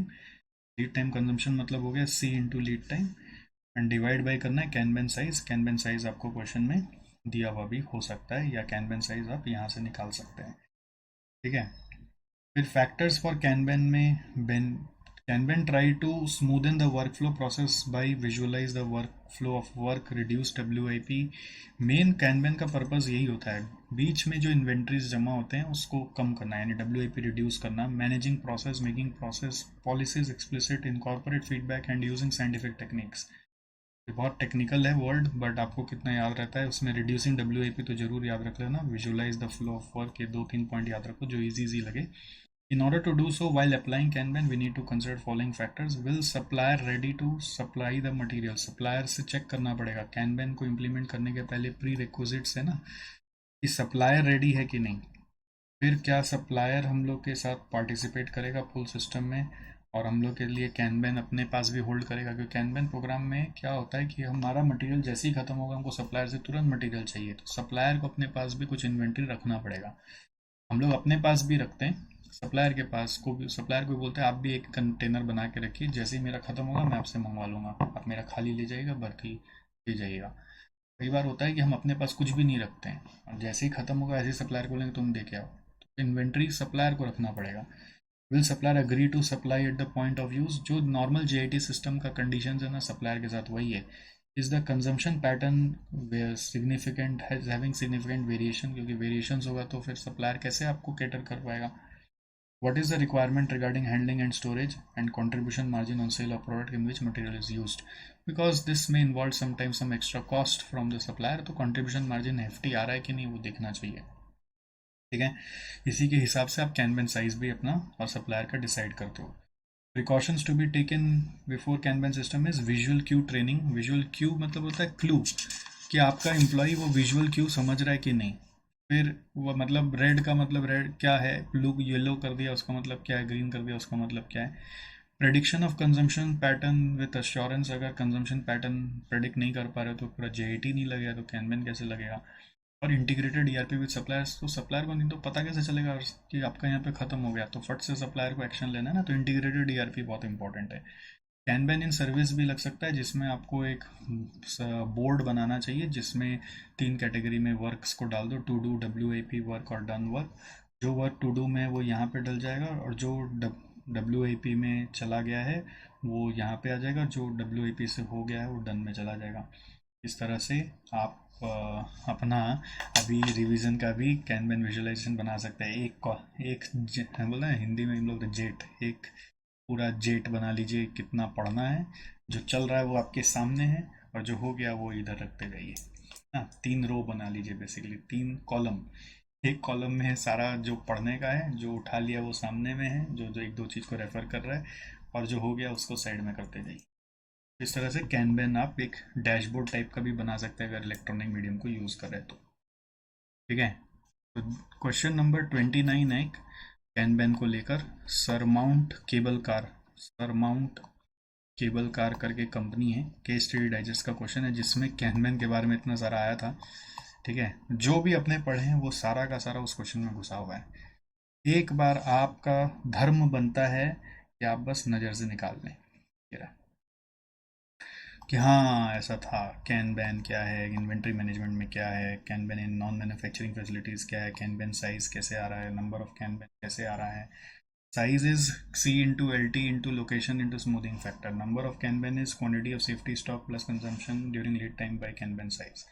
फिर फैक्टर्स टू बी कंसिडर्ड, आपको क्या ध्यान रखना है, सप्लायर क्या क्या कंडीशन आप उसको लगा रहे हैं, और सम स्पेसिफिक प्रिकॉशन है कि worker must understand the Q.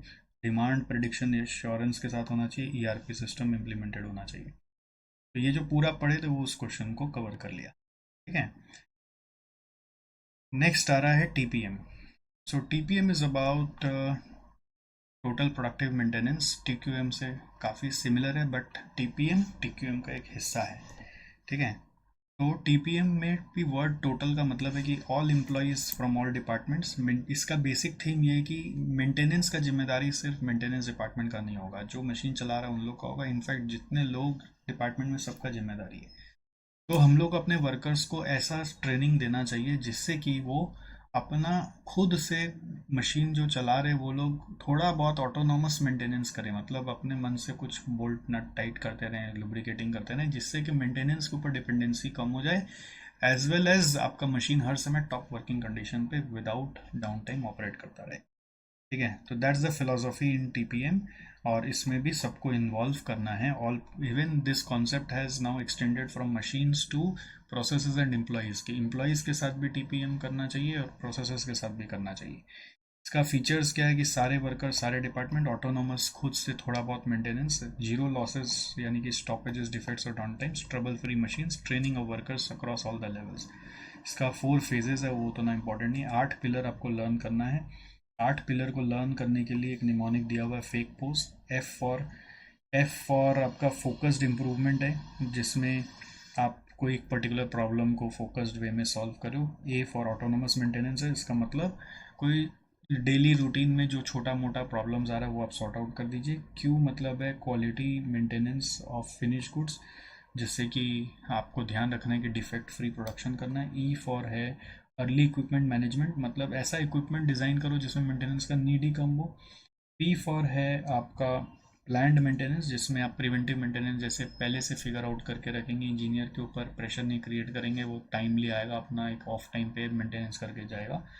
O for है ऑफिस टीपीएम, जिसमें ऑफिस मतलब एडमिनिस्ट्रेटिव का जो सपोर्ट फंक्शंस है, जैसे कि बिल बनाना, जैसे कि ऑर्डर्स बनाना, प्रोडक्शन शेड्यूल करना, प्लानिंग करना. वो सब में भी एरर्स नहीं होना चाहिए। S for S safety and environment management, और E for education and training. और इसका ये जैसे पिलर्स है, तो पिलर का फाउंडेशन, फाउंडेशन इज 5S, तो 5S तो आपको पता ही है। और ये पिलर्स हैं आपके, 8 पिलर हैं, और 5S के ऊपर 8 पिलर खड़ा किया जाता है। मतलब जहाँ पे 5S नहीं है वहाँ पर आपका 8 पिलर खड़ा ही नहीं हो सकता। फिर TPM गोल्स में ये गोल भी याद रखना है आपको, कि यहाँ पे मेन गोल है कि zero defect, zero breakdown and zero accident होना चाहिए। टाइप्स ऑफ मेंटेनेंस भी आपको याद रखना है, क्योंकि एक क्वेश्चन में ये भी पूछा हुआ है। प्रिवेंटिव मेंटेनेंस होता है एक, जिसमें आप ऑफ टाइम पे जाके पीरियोडिक इंटरवल में मेंटेनेंस करते हैं, इसी को प्लान मेंटेनेंस बोलते हैं। एक रूटीन मेंटेनेंस होता है जो डेली मेंटेनेंस हो रहा है, ये एक पीरियोडिक इंटरवल में भी हर 3 महीने में हो रहा है, तो ये डेली मेंटेनेंस चल रहा है। ब्रेकडाउन मेंटेनेंस क्या हुआ कि ये मशीन अब बिगड़ गया है, अब उसको आप रिपेयर कर रहे हैं। ब्रेकडाउन के कारण बहुत लॉसेस होते हैं, जैसे कि डिले हो जाता है डिलीवरी में, लेबर आइडल टाइम आ जाता है, इंफीरियर क्वालिटी बनता है, एडिशनल सेटअप कॉस्ट लगता है। करेक्टिव मेंटेनेंस होता है कि आप इस तरह से एक मशीन को रिकॉन्फ़िगर करो या मेक करो कि it should be easier to clean and maintain. Autonomous maintenance is the working by the operators, जो छोटा मोटा माइनर रिपेयर्स है वो कर ले। तो रूटीन मेंटेनेंस में मेंटेनेंस डिपार्टमेंट काम कर रहा है, ठीक है, बट आपका यहाँ पर आपका ऑपरेटर्स खुद कर रहा है। और मेंटेनेंस प्रिवेंशन मतलब ऐसा मशीन ही डिज़ाइन करो जिसमें मेंटेनेंस का नीड ही एकदम कम हो, ठीक है। तो ये 5 तरह का मेंटेनेंस का टाइप है। और उसके बाद आपको ध्यान रखना है ओवरऑल इक्विपमेंट इफेक्टिवनेस के बारे में। इसके ऊपर काफ़ी सारे सम्स आपको मिलेंगे ओवरऑल इक्विपमेंट इफेक्टिवनेस के ऊपर। और इसमें आपको 6 तरह के लॉसेस हैं, ये लर्न करना है। बहुत बार आप इसको लर्न नहीं करते हैं। अभी एग्जाम में रिसेंट में इसके ऊपर ही क्वेश्चन आ गया था, 6 तरह का लॉस क्या क्या होगा। मतलब अभी December 21 में इसके ऊपर क्वेश्चन आ गया था। तो सर हम लोग के में तो नहीं आएगा, ऐसा सोच मत रखिए, आपके लिए भी वो क्वेश्चन रेलिवेंट हो सकता है वापस। तो लॉस में एक ब्रॉड कैटेगरी है, टाइम, स्पीड और क्वालिटी। टाइम में 2 है, इक्विपमेंट फेलियर, अनप्लैंड वाला, सेटअप एडजस्टमेंट्स, प्लैंड वाला भी होता है और अनप्लैंड वाला भी होता है।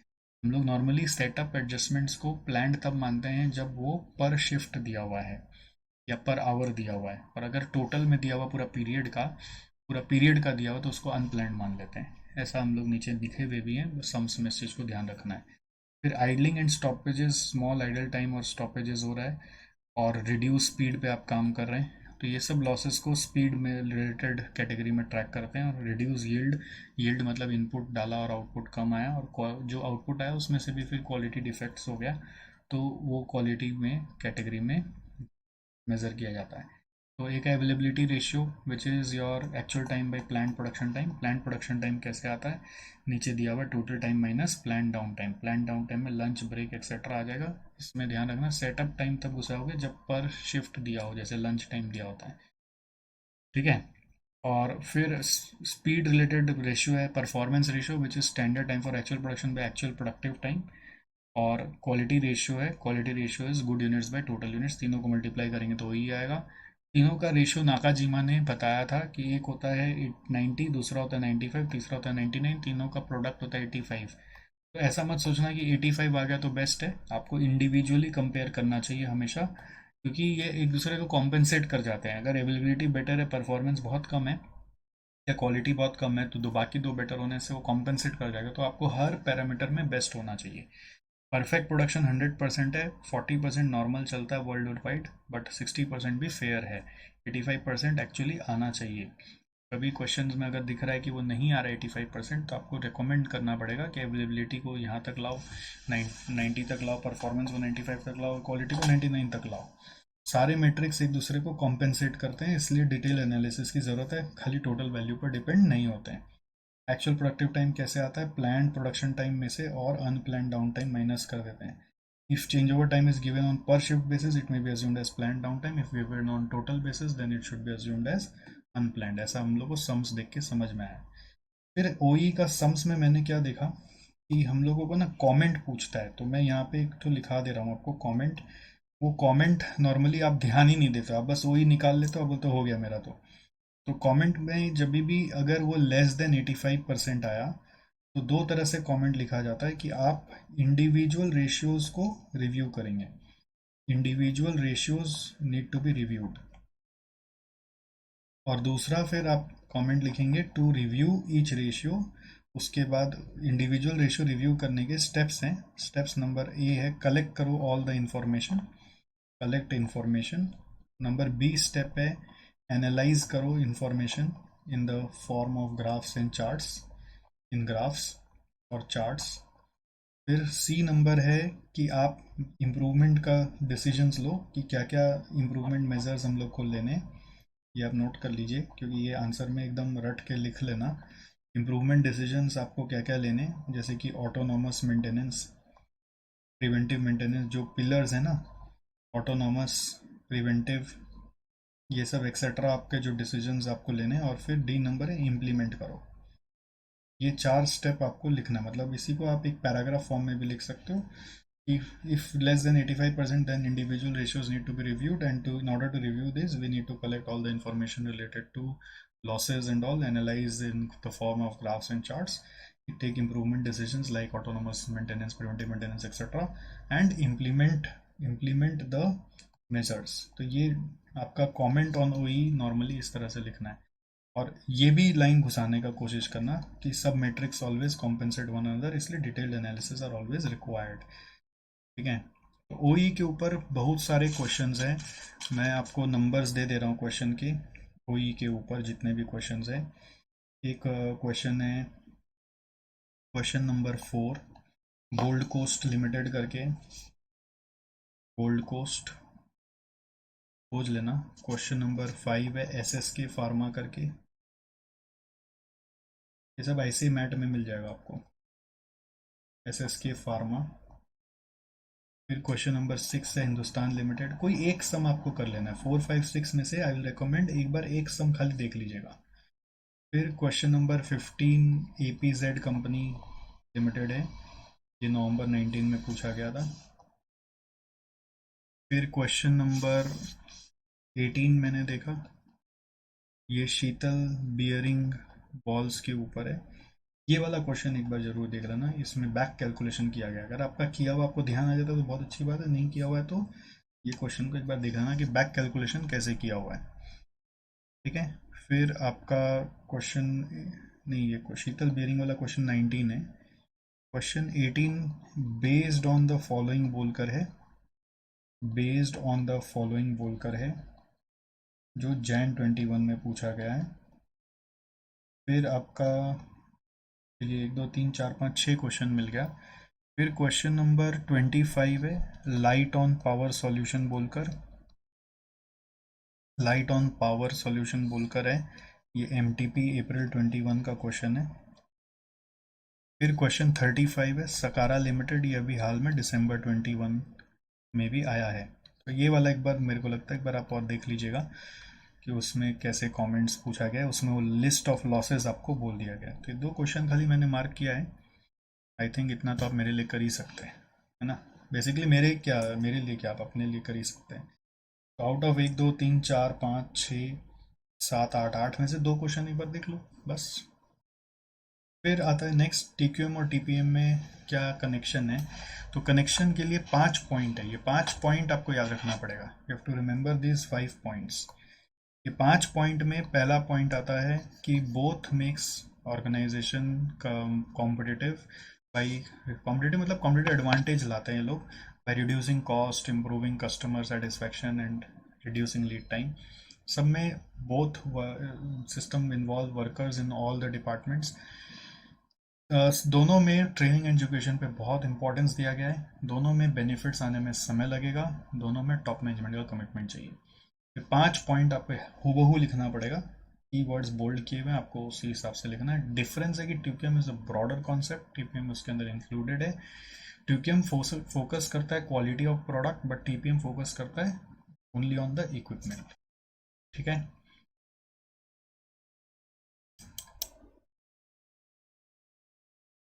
नेक्स्ट आ जाइए सेलुलर मैन्युफैक्चरिंग को समझिए। सेलुलर मैन्युफैक्चरिंग बेसिकली क्या है, ये ग्रुप टेक्नोलॉजी है जिसमें आप सिमिलर नेचर ऑफ मशीन्स को एक साथ रखकर अपना डिज़ाइन ऐसा बना लेते हैं, लेआउट ऐसा बना लेते हैं जिसमें कि जो सिमिलर काम है वो फटाफट लिमिटेड नंबर ऑफ रिसोर्सेज और लिमिटेड मैन पावर से ख़त्म हो जाए।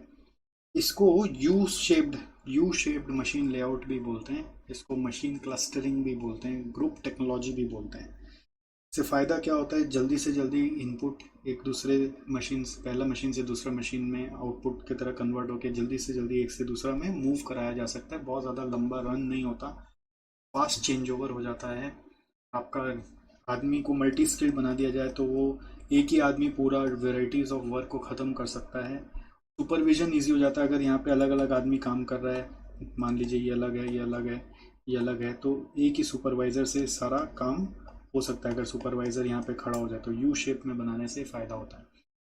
सो इसमें बफर इन्वेंट्रीज भी बहुत लिमिटेड जनरेट होते हैं।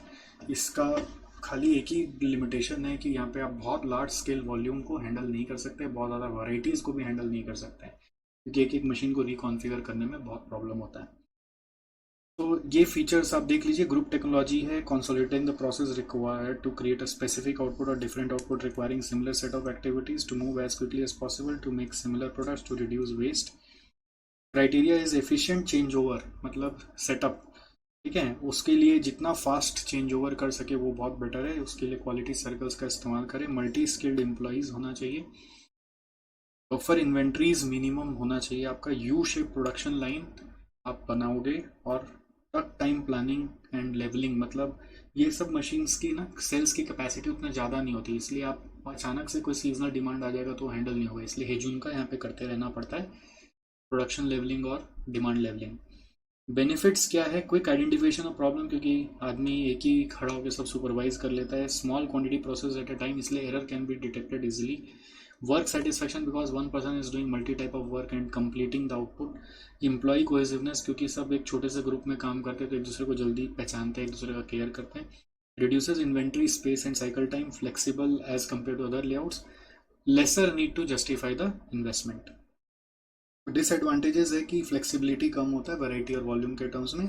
Realignment is costly. Common cell designs of machine cells, इसमें एक होता है single machine cell which is comprising of just one machine, one big machine का एक ही सेल है।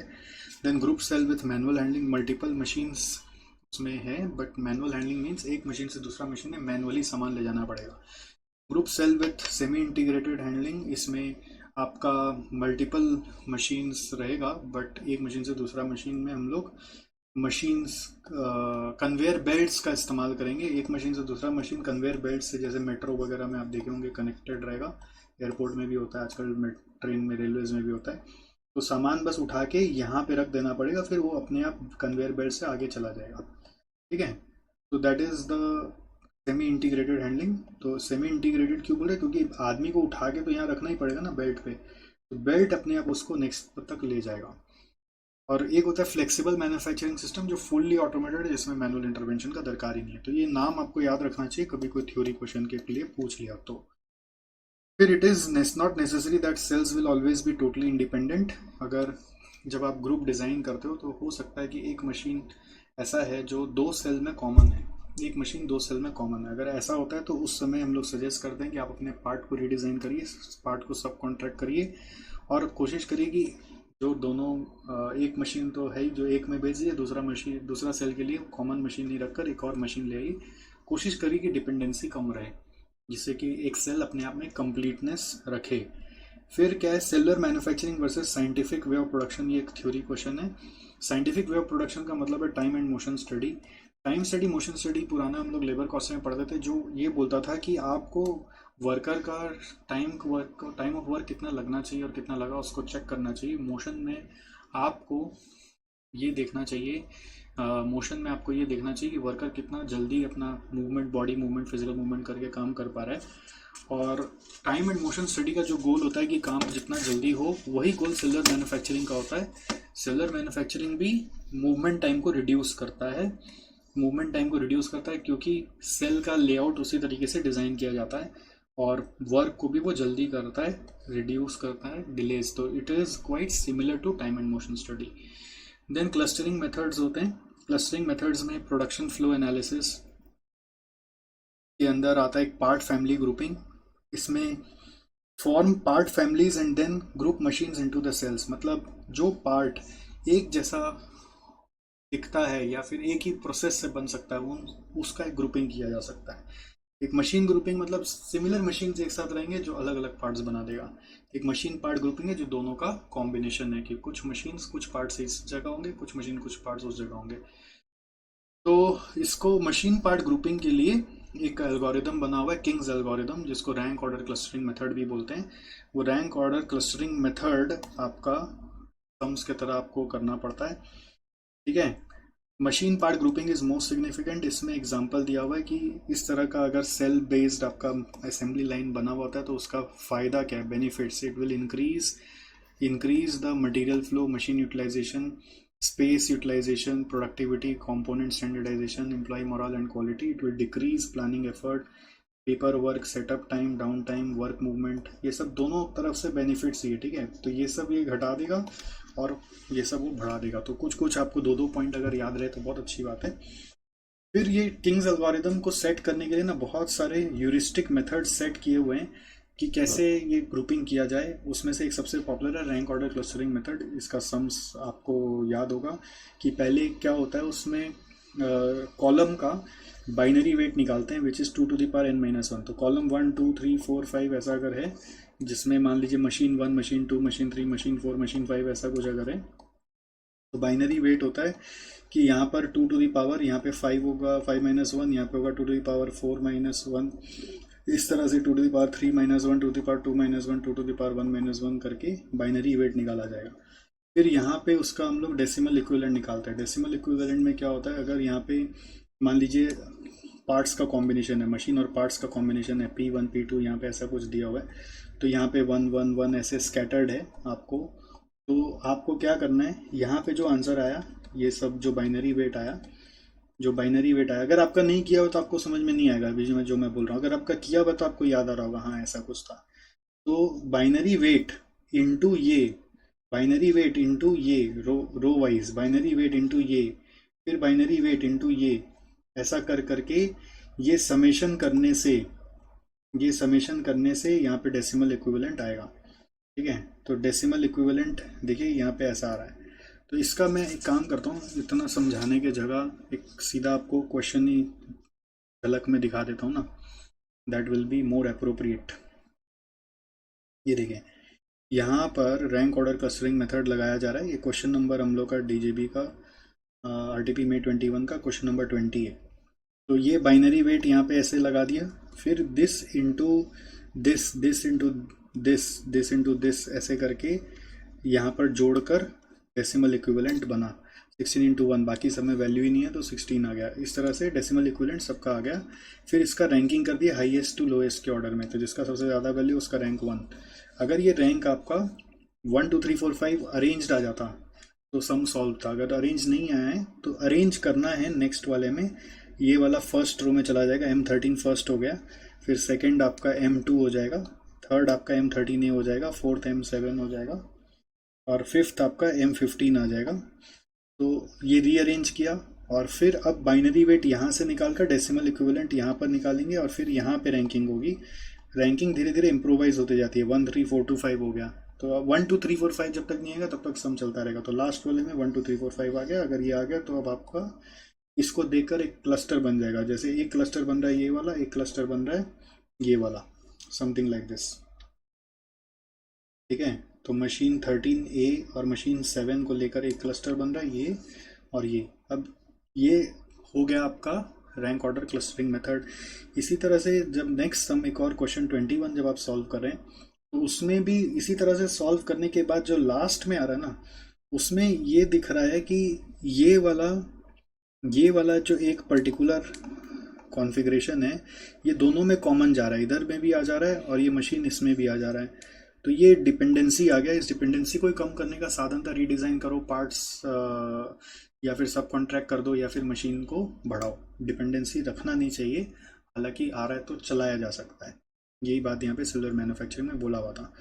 तो सिल्वर मैन्युफैक्चरिंग का फ्रेंड्स 2 क्वेश्चन था जो मैंने एक बार आपको दिखा दिया और एक थ्योरी क्वेश्चन भी था। जो थ्योरी क्वेश्चन था उसमें जितना मैंने पढ़ा है वही था।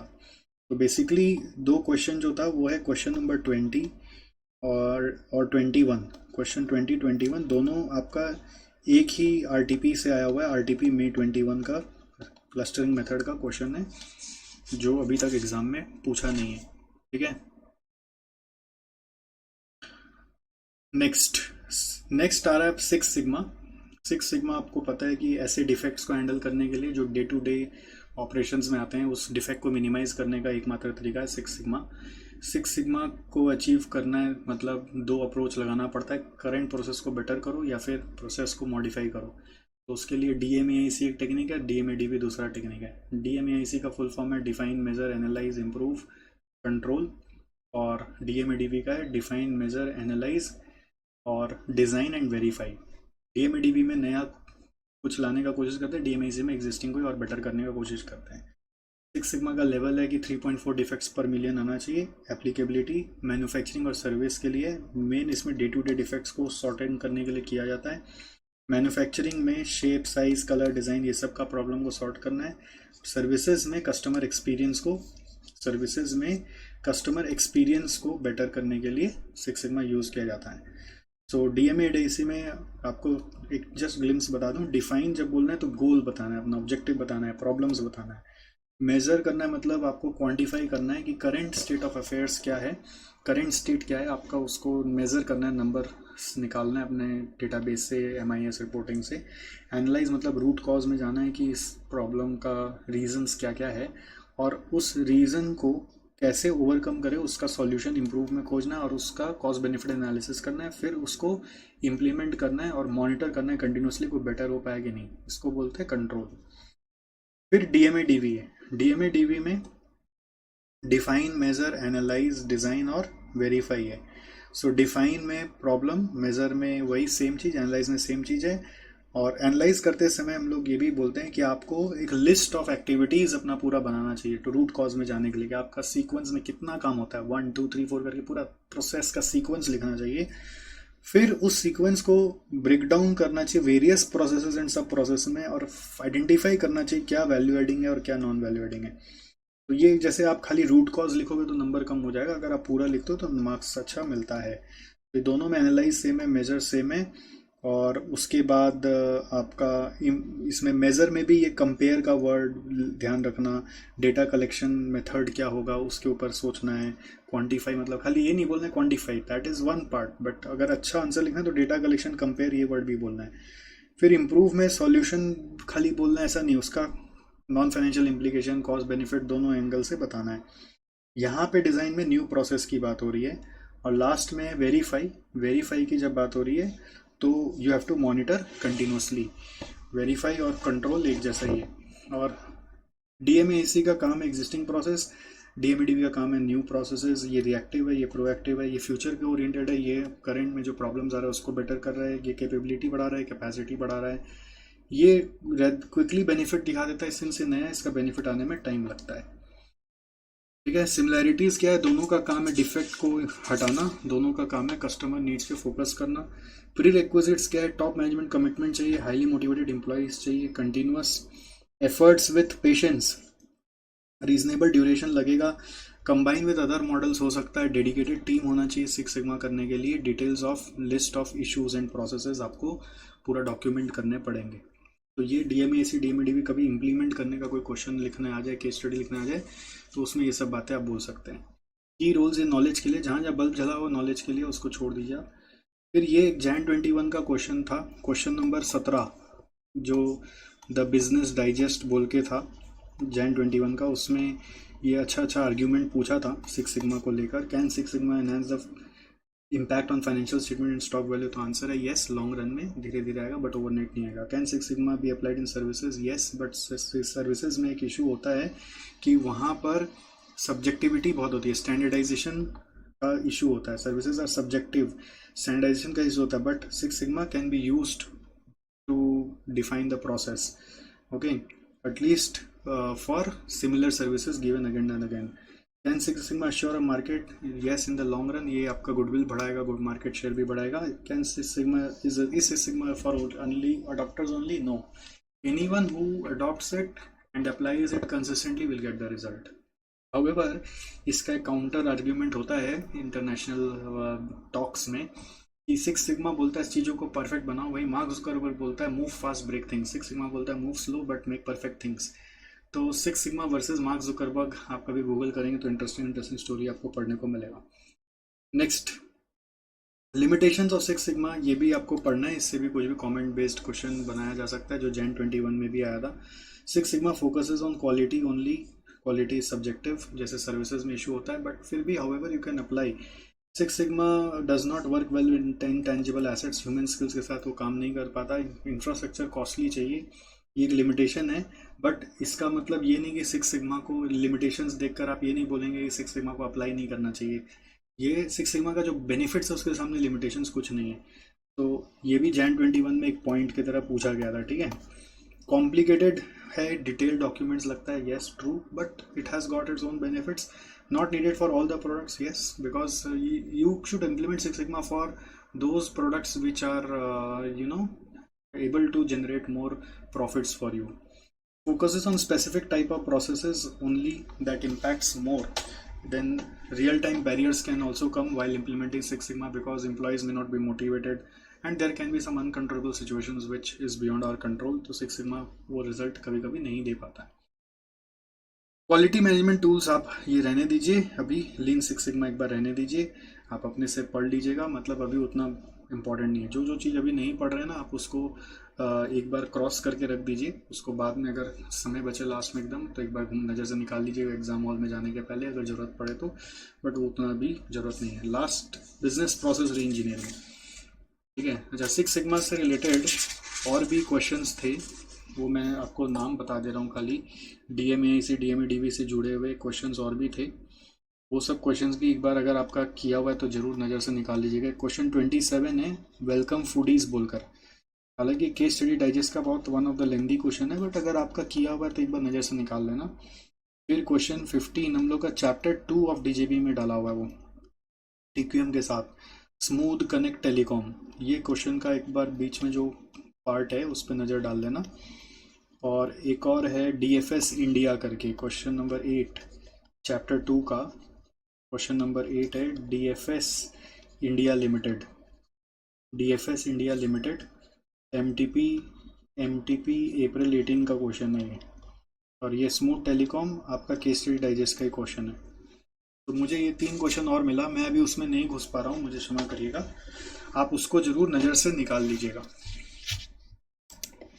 एक क्वेश्चन और है, वो है चैप्टर 2 में ही है, क्वेश्चन नंबर 2 बोलकर, चैप्टर 2 डर्बी ग्रे, वो बैग वाला मैटर को लेके था इसमें, ये ICAI मैट का क्वेश्चन है, डर्बी ग्रे नाम से मिलेगा आपको, तो वो भी DMAC के ऊपर है, उसको एक बार नज़र से निकाल लीजिएगा। मेन चीज़ क्या देखिएगा इन सब क्वेश्चंस में ऊपर से कि DMAC को वो कैसे इलेबोरेट कर रहा है, ये सारा पॉइंट्स उसमें कहाँ कहाँ छुपा हुआ है, बस आप उसके ऊपर नज़र डाल लीजिएगा, क्योंकि क्या होता है एक बार नज़र डाला हुआ रहने से आपका एग्जाम में अगर सिमिलर कुछ आ गया तो आप कनेक्ट कर पाओगे। हालांकि ये याद रहने से काम हो जाता है, बट फिर भी कैसे DMAC को उसमें इलेबोरेट कर रहा है इन सब क्वेश्चंस में, उसको एक बार नज़र से निकालना जरूरी है। जैसे कहीं पे आपको दिखेगा कि सीक्वेंस बना रहा है, कहीं पर आपको दिखेगा कि कंपेयर कर रहा है इंडस्ट्री स्टैंडर्ड से, कहीं पर क्वांटिफाई कर रहा है, तो ये सब का रियल जो वैल्यू फिगर्स है वो सब आपको यहाँ पे दिखेगा। तो मेरे नज़र में एक बार आपको नज़र से निकालना चाहिए। आइए नेक्स्ट है BPR, बिजनेस प्रोसेस री इंजीनियरिंग। बिजनेस प्रोसेस री इंजीनियरिंग में आइए, ये है फाउंडेड बाय माइकल हेमर, ठीक है। बिजनेस प्रोसेस इंजीनियरिंग का कुछ कीवर्ड्स है, फंडामेंटल री thinking, radical redesign, dramatic improvement, to bring the benefits in terms of cost, quality, service and speed. Cost, quality, service and speed. BPR is a costly activity. A thorough cost benefit analysis is required before its implementation. BPR is a costly activity. A thorough cost benefit analysis is required before its implementation. ये कभी भी disclaimer BPR वाले कोई भी लंबा answer में देना चाहिए। 4 की कंपोनेंट्स है, fundamental rethinking, radical redesign, dramatic improvement and end to end business process पे यहाँ पे काम किया जाता है, जिससे कि सारा प्रोसेस एक ही स्टेप से चालू हो जाए। प्रिंसिपल्स ऑफ BPR, आप ऐसे खाली इसको फीचर्स की तरह भी यूज़ कर सकते हैं, फीचर्स ऑफ BPR की तरह यूज़ कर सकते हैं। ऐसे इंस्टीट्यूट मैट में अभी प्रिंसिपल्स ऑफ BPR बोलकर कुछ अब रहा नहीं, बट फिर भी नॉलेज के लिए आप रखिए। Process should achieve desired outcomes, not just focus on existing task. ठीक है, इसका मतलब क्या है कि आउटकम आना चाहिए, ना कि सिर्फ काम करना है। Have those who use the output of process perform the process, तो थोड़ा कस्टमर भी अपना रिपेयरिंग वगैरह का काम कर लें। Integrate the processing of information into the process that produces information, जैसे कि ऑनलाइन फॉर्म्स में ओटीपी से वैलिडेट हो जाता है। Treat geographically disperse resources as though they where centralised, इसका मतलब है कि सेंट्रलाइजेशन से कॉस्ट सेविंग लाने का कोशिश करिए। एचपी कंप्यूटर्स का एग्जांपल है। Link parallel activities instead of integrating the results, कोशिश करिए कि मल्टीपल एक्टिविटीज एक साथ चालू हो जाए। Put the decision point where the work is performed, मतलब जहाँ पे जरूरत हो वहाँ पे डिसीजन लेके भी कंक्लूड कर लिया जाए सॉफ्टवेयर के माध्यम से, या वर्कर को भी एम्पावर किया जाए कि वो मैनेजर की तरह सोचे। Capture information once and at the source, कि आप ऐसा कोई इन्फॉर्मेशन सिस्टम कैप्चर करिए बार बार अलग अलग स्टेप में जाके उसी चीज़ का रिपीट डेटा कलेक्ट ना करना पड़े। 4 मेन स्टेजेस है बीपीआर इम्प्लीमेंटेशन का। एक है प्रोसेस आइडेंटिफिकेशन, आइडेंटिफाई करो कि किस में आपको प्रॉब्लम्स हैं, क्या इंप्रूव करना है, री इंजीनियर करना है। दूसरा रैशनलाइजेशन, मतलब आप उसमें ये खोजो कि which are non value adding that has to be discarded. फिर जो नॉन वैल्यू एडिंग है उसको हटाकर बच गया वैल्यू एडिंग, तो रैशनलाइज हो गया। फिर रीडिज़ाइन करो, वैल्यू एडिंग को जब रीडिज़ाइन करते हो तो वो बीपीआर होता है। फिर रीअसेंबली, मतलब अब री इंजीनियर प्रोसेस को इम्प्लीमेंट करना है in the most efficient manner. देखो, नॉर्मली लीन सिस्टम बोलता है नॉन वैल्यू एडिंग हटा दो, जेआईटी बोलता है नॉन वैल्यू एडिंग हटा दो, बीपीआर बोलता है नॉन वैल्यू एडिंग हटाने के बाद वैल्यू एडिंग को रीडिज़ाइन करो। ठीक है, while redesigning ensure all statutory compliances are met, which is very important in case of banks insurance. Review the improvements using performance measures, जैसे लीड टाइम चेक करो, quality का डिफेक्ट्स रेशियो चेंज करो। ऐसे कुछ KPIs लेकर आप check करो कि परफॉर्मेंस मेजर से इम्प्रूव हुए कि नहीं। और बीपीआर का फ़ायदा क्या है कि कभी कोई कंपनी रो रहा हो कि हमारा कस्टमर्स का पूरा कनेक्शन छूट गया, फेथ ही उन लोग का हम लोग से लॉस्ट हो गया, हम लोग का बिजनेस ही डूब गया, तो lost faith of customer can be regained using BPR with customer focus. ठीक है, बीपीआर में एक ऐसे भी क्वेश्चन आता है, impacts ethical standards. BPR impacts ethical standards. Ethical standards BPR का जब इम्प्लीमेंटेशन होता है ना, तो एथिकली आपको सोचना पड़ता है कि इम्प्लॉयज़ के साथ हम कहीं बुरा तो नहीं कर रहे हैं, तो इसलिए इम्प्लॉयज़ कई बार री इंजीनियरिंग के कारण आपको कम करने पड़ते हैं, तो वो जो कम होंगे वो उनको कहीं और शिफ्ट करना पड़ेगा। इम्प्लॉयज़ कई बार डीमोटिवेटेड भी फील करते हैं, उनका मोटिवेशन का ख्याल रखना पड़ेगा। कुछ एम्प्लॉयज़ मोटिवेटेड ही फील करते हैं कि चलो कुछ नया सीखने को मिलेगा। सप्लायर्स के साथ आपको ध्यान रखना पड़ेगा कि आप कोई मैल प्रैक्टिस वाला सप्लायर को नहीं काम करें, उनके साथ टर्म्स एंड कंडीशन को आप और बेटर करेंगे। कोई अगर गलत सप्लायर आपके साथ जो मैनिपुलेट करता है तो आप उसके साथ काम करना बंद करें। और तीसरा, इन्वायरमेंट पे भी कोई इम्पैक्ट आपका बिजनेस के कारण नहीं आ रहा हो, इस चीज़ का भी आपको ध्यान रखना है। इवन सप्लायर्स जिसके साथ आप काम कर रहे हैं उनके कारण भी इन्वायरमेंट पे इम्पैक्ट नहीं आ रहा हो, इसका भी आपको ध्यान रखना है while implementing BPR. Information system required for री इंजीनियरिंग। री इंजीनियरिंग में इंफॉर्मेशन सिस्टम का बहुत बड़ा रोल होता है, उससे काम बहुत फास्ट हो जाता है। तो इंफॉर्मेशन सिस्टम कैसा हो, ऐसा हो जिसमें रियल टाइम आप डेटा कलेक्शन कर पाएँ, शेयर्ड डेटा आप रख पाएँ, financial and non financial data दोनों तरह का डेटा उसमें कैप्चर हो, खाली रुपया पैसा नहीं। जैसे लीड टाइम एक नॉन फाइनेंशियल डेटा है, जैसे customer satisfaction non financial data है, तो वो भी कैप्चर हो। ऑल टाइप्स ऑफ रिपोर्ट्स मिलना चाहिए, minimum paper work, inventory management भी हो जाए और सप्लायर के साथ भी इंटीग्रेटेड हो। BPR reorganises role of employees, the savings generated from it can be use to invest in IT system. तो यही होता है बेसिकली, आईटी में इन्वेस्ट करते हैं, एम्प्लॉय को कम करते हैं। प्री रिक्विजिट्स है, बीपीआर के लिए भी टीम चाहिए, एम्प्लॉय में मोटिवेशन चाहिए, राइट प्रोसेस सेलेक्ट करो और चेंजेस जो है उसको सस्टेन करो। ओवरनाइट रिजल्ट क्योंकि इसमें भी नहीं आता। इसमें और भी ऐड कर रहे हैं जी में, इम्प्रूवमेंट्स एक्सपेक्टेड बाय बीपीआर। ये सब आपको कोई ना कोई जो केस स्टडीज का नंबर मैं दूंगा ना उसके अंदर मिल जाएगा, तो आप बस ये सब पॉइंट्स उसके अंदर है कि नहीं उस पर नज़र दौड़ा लेंगे। इम्प्रूवमेंट्स एक्सपेक्टेड बाय बीपीआर, पहला लिखिए fast information processing, fast information processing and error reduction. दूसरा लिखिए आप better facilities, online real time database होने के कारण आप बेटर फैसिलिटीज़ टू कस्टमर्स दे पाते हैं। इवन एम्प्लॉयज़ को भी आप बेटर इंफॉर्मेशन दे पाते हैं जिससे वो कस्टमर को सर्व कर पाते हैं। फिर मोटिवेटेड स्टाफ्स, ये एक्सपेक्टेड है कि उनको ग्रोथ अपॉर्चुनिटीज़ दिखाना पड़ेगा। पैरेलल प्रोसेसिंग होता है जिससे टाइम ड्रास्टिकली रिड्यूस हो जाता है। DMAC versus BPR. DMAC aligns and maintain the current process. And reduce variations. BPR थोड़ा डीएमए-डीवी जैसा है जो रीडिज़ाइन करता है। डीएमए-डीवी और बीपीआर में क्या फ़र्क है? डीएमए-डीवी स्पेसिफिक प्रोसेस को रीडिज़ाइन करता है, बीपीआर होल पूरा एंटायर प्रोसेस को रीडिज़ाइन कर देता है। तो इसके ऊपर हमारे पास जो जो क्वेश्चंस हैं उसका नाम मैं आपको बता दे रहा हूँ, वो आपको देख लेना पड़ेगा।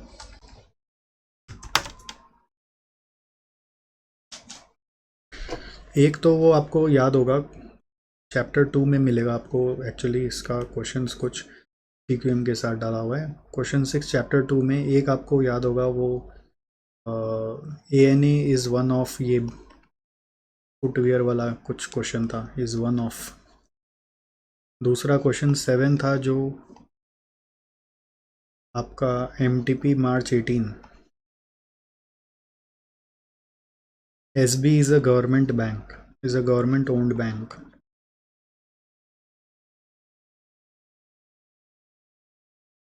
ठीक है, फिर आ रहा है क्वेश्चन नंबर 28, ये आपका इस चैप्टर 3 में DJB में मिलेगा।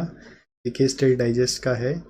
DIC is one of several insurance company के नाम से आप सर्च करेंगे, मिल जाएगा, one of several insurance company.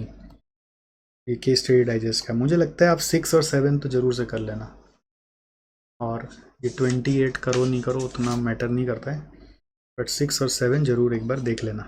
ठीक है, और लास्ट आ रहा है प्रोसेस इनोवेशन, ये एक बार आप पढ़ लीजिए। इसमें क्या है, बस बीपीआर और इसमें क्या फ़र्क है? बीपीआर एग्जिस्टिंग बिजनेस को फोकस कर रहा है, एग्जिस्टिंग प्रोसेस को रीडिज़ाइन कर रहा है, री इंजीनियर कर रहा है, बट प्रोसेस इनोवेशन में हम कुछ नया ऐड ही कर दे रहे हैं जो पहले हम करते ही नहीं थे। ठीक है, तो जैसे कि फॉर एग्जांपल प्रोसेस इनोवेशन ज़्यादातर प्रोडक्शन में, डिलीवरी में, सपोर्ट सर्विसेज में होता है।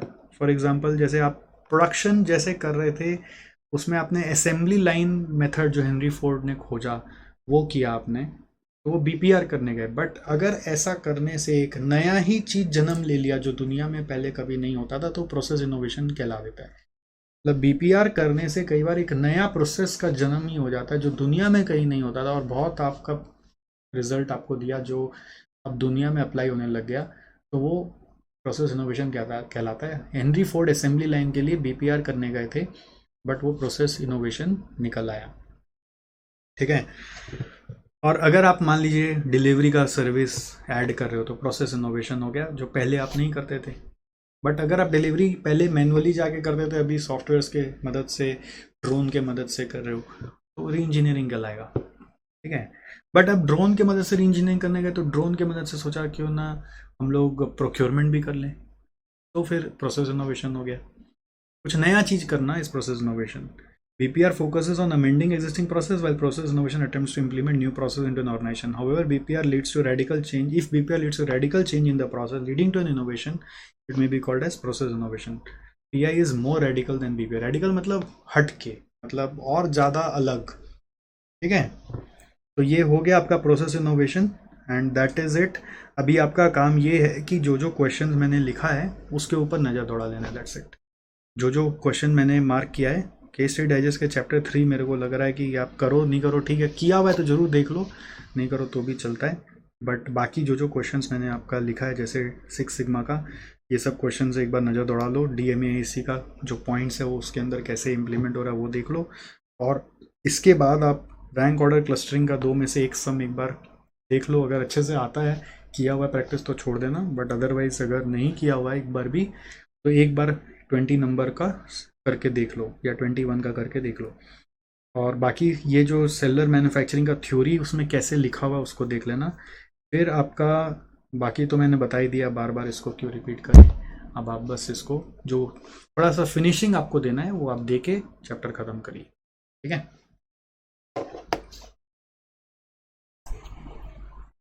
आइए मैं आपको बता दूं इस चैप्टर में ना कुछ और भी अभी क्या रिसेंट में जो क्वेश्चंस आए हैं उससे कुछ नया नया पॉइंट्स मुझे मिला है। हो सकता है आपको क्वेश्चन पूरा नहीं भी किए हो या किए हो, कोई बात नहीं है। अगर नहीं किए हो तो भी आपको उससे क्या नया आया है वो शॉर्ट में समझा दिया जाए, तो अगर वैसा कुछ आएगा तो आप कर पाओगे। तो जैसा पहले कि आपको OEE पढ़ाया हुआ है ना, तो OEE में 6 बिग लॉसेस का नाम याद रखना बहुत ज़रूरी है, क्योंकि इससे भी क्वेश्चन आ जाता है। 6 बिग लॉसेस क्या क्या OEE के। अब बहुत बच्चे लोग क्या करते हैं ना, OEE में बस 3 रेशियो का नाम रट लेते हैं, वो कभी भी वो 6 लॉसेस के ऊपर ध्यान नहीं देते। जैसे कि मैंने आपको पहले भी मार्क करके बताया, ये आपको याद रखना है। फेलियर, इक्विपमेंट फेलियर, ठीक है, और setup adjustment, equipment failure, setup adjustment, idling and stoppages, reduce speed, reduce yield, quality defects, यही याद रखना है। ओई का ब्रेकअप याद रखना है, 85%, 95, टोटल 85% होना चाहिए। पहला वाला 90, सेकेंड वाला 95, थर्ड वाला 99। आपको यहाँ तक तो मैंने पढ़ाया हुआ। उसके बाद मैंने बताया था कमेंट में, अगर 85% से कम हो तो इंडिविजुअल रेशियोज़ को रिव्यू करना चाहिए, ओवरऑल पे रिलाई नहीं करना चाहिए। और उसके लिए आपके पास स्टेप्स है, collect information, analyse in graphs chart, improvement decisions लो और इम्प्लीमेंट करो। यहाँ तक आपको मालूम है। बट मैंने क्या एक नया चीज़ देखा, मैं चाहता हूँ आप इसको यहाँ पे अलग से लिख लो सेल्फ नोट्स में, जो वहाँ पे ऑलरेडी क्लमजी हो रखा है। उसमें जैसे सजेशंस जब दे रहे हैं ना, कमेंट जब कर रहे हैं, तो you can add one more point which I found in the answer of December 21। एक December 21 का क्वेश्चन था, उसमें मेरे को वो दिखा जो जनरली हम लोग नहीं सोचते हैं। वो क्या बोल रहे हैं इसमें, पहला पॉइंट कि OE varies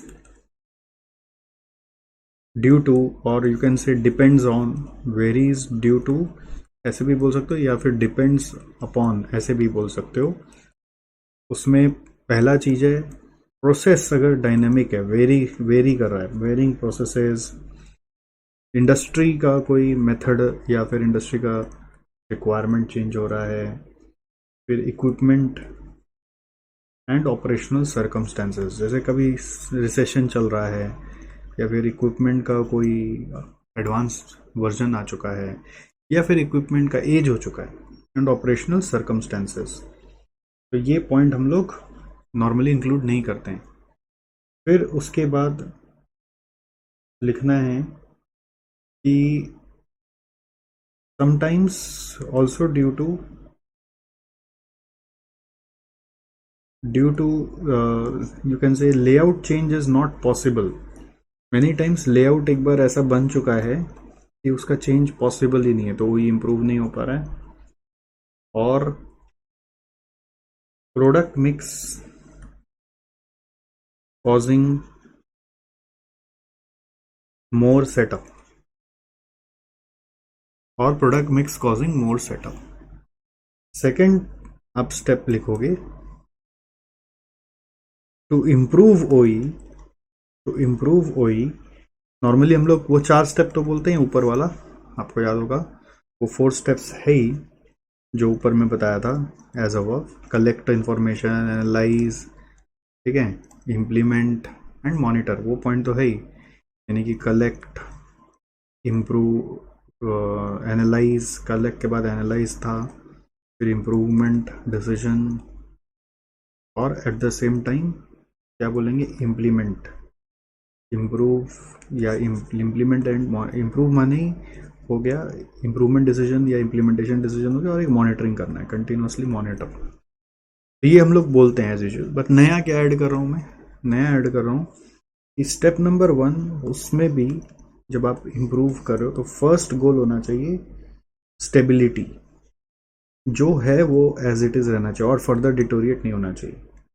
this is also another form of world class performance, कि आप जहाँ हो वो भी मेंटेन कर रहे हो, तो वो भी वर्ल्ड क्लास परफॉर्मेंस ही है।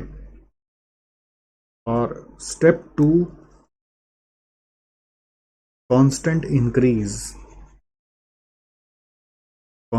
increase if needed, constant increase if needed। Step 2 क्या है, कांस्टेंट इंक्रीज है इफ नीडेड, मतलब कॉन्स्टेंटली इंक्रीज करने का कोशिश करो, अगर जरूरत है तो, नहीं तो स्टेबल भी रह जाओ तो भी ठीक है, कोई जरूरी नहीं 85% पे जाके ही आप हमेशा रेस्ट करोगे।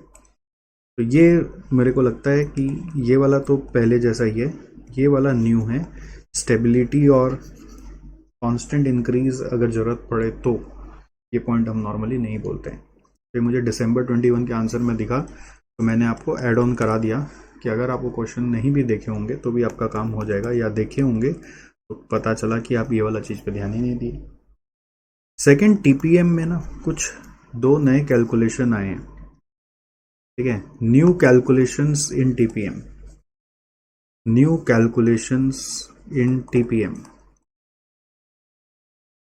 ये ध्यान देना, ये इक्विपमेंट का ही मेंटेनेंस से जुड़ा हुआ है, इक्विपमेंट मेंटेनेंस से जुड़ा हुआ है। किससे जुड़ा हुआ है? इक्विपमेंट मेंटेनेंस से। इसमें दो मेन कैलकुलेशन है, ये हम लोग सीएमए इंटर में पढ़ाते भी हैं, बट मैं आपको फिर से बता दे रहा हूँ। एक है mean time to repair, mean time to repair, इसको हम लोग बोल रहे हैं MTTR, और दूसरा है mean time between failures, mean time between failures, ये है MTBF। Mean time to repair क्या चीज़ है? मीन माने average, mean time to repair का मतलब है जैसे अगर मान लीजिए आपके पास मशीन्स को लेकर अवेलेबल टाइम जो है for a period, in a period, सोचिए आपका किसी तरह से मशीन जितना देर चल सकता है वो है मैक्सिमम 400 घंटा। अब उसमें से क्या हुआ कि because of breakdown down time आ गया, समझ लीजिए 40 आवर्स। तो अवेलेबल वर्किंग टाइम, इसको आप बोल सकते हो नेट अवेलेबल टाइम, या फिर आप बोल सकते हो अप टाइम था 360 आवर्स। डाउन टाइम होता है उसका अपोजिट क्या होगा? Up time. जितना देर डाउन हुआ उतना देर मशीन नहीं चला, और बाकी का टाइम क्या हो गया? अप टाइम हो गया। अप टाइम हो गया इसका मतलब इतना समय में हम लोगों का काम हुआ। और पता चला नंबर ऑफ फेलियर्स हमारे पे, या फिर नंबर ऑफ ब्रेकडाउन्स हमारे यहाँ पे मान लीजिए 20 हुए, 20 ब्रेकडाउन्स हुए। तो MTTR यदि हम निकालना चाह रहे हैं तो मीन टाइम टू रिपेयर बोलता है, मतलब डाउन टाइम में मतलब क्या हो रहा है? रिपेयरिंग गोइंग ऑन, रिपेयर चल रहा था इसीलिए तो डाउन टाइम हो गया ना, काम नहीं हो रहा था उस समय। Mean time to repair down time से जुड़ा हुआ है, इसका मतलब है down time divided by number of failures. तो in our case it will be 40/20, you can say 2 hours. तो 2 आवर्स हमारा रिपेयरिंग में चला गया पर ब्रेकडाउन। एवरेज में एक ब्रेकडाउन का रिपेयरिंग टाइम है 2 आवर्स। ये जितना लो हो उतना बेटर है, लोअर इज बेटर। और एक है MTBF, mean time between failure. Mean time between failure का मतलब है फेलियर हुआ नहीं है अभी तक, बिटवीन फेलियर का मतलब अभी तक फेलियर नहीं हुआ है, तो अप टाइम बोलेंगे। अप टाइम कितना था वो बताना है, अभी तक फेलियर नहीं हुआ तो अप टाइम, तो up time bye number of failures. तो अप टाइम है हमारा कितना? 360, और फेलियर्स है 20, तो 360/20 करके आ रहा है 18 आवर्स पर ब्रेकडाउन। इसका मतलब क्या हुआ? 18 घंटा मशीन चलता है, फिर 2 घंटा ब्रेकडाउन के लिए उसको देना पड़ता है। तो ये क्या है, जितना हाई हो अप टाइम, जितना हाई हो उतना बेटर है। तो हो सकता है आपको इसको कंपेयर करना पड़े, कंपेयर विथ पास्ट ईयर या पास्ट पीरियड, कंपेयर विथ हो सकता है, कंपेयर विथ हो सकता है कि you can compare with average, compare with average, compare with average, और बोल सकते हो आप कॉम्पिटिटर या इंडस्ट्री का कोई डेटा है, अगर आपको कहीं का कारण से मिल पा रहा है तो आपको वो देखना पड़ेगा, मतलब जिसको अपने बेंचमार्क बोलते हैं, external benchmark, and see whether you are improving और नॉट। मतलब TPM helps in improving these ratios. तो अब जैसे ये सम अगर अभी तक आया नहीं एग्जाम में, बट RTP में दिया हुआ है, रिसेंट RTP में दिया हुआ है, तो अगर इससे कैलकुलेशन आ जाएगा तो बस आपको ध्यान देके क्या करने का है, ये अवेलेबल टाइम पता करने का है, ये आपको डाउन टाइम पता करने का है, नेट टाइम पता करने का, और उसके बाद फॉर्मूला याद रखने का है। ये फॉर्मूला याद नहीं होगा तो भी काम नहीं होगा आपका, you have to remember the formulas, ठीक है। ओके, तो ये दो चीज़ मुझे लगा कि आपको मैं अलग से बता दूं तो बेहतर रहेगा, क्योंकि इसके बारे में इवन नॉर्मल क्लासेस में भी बातचीत नहीं हुई होगी, क्योंकि रिसेंट में अपडेट हुआ है। ऑलराइट, चलो।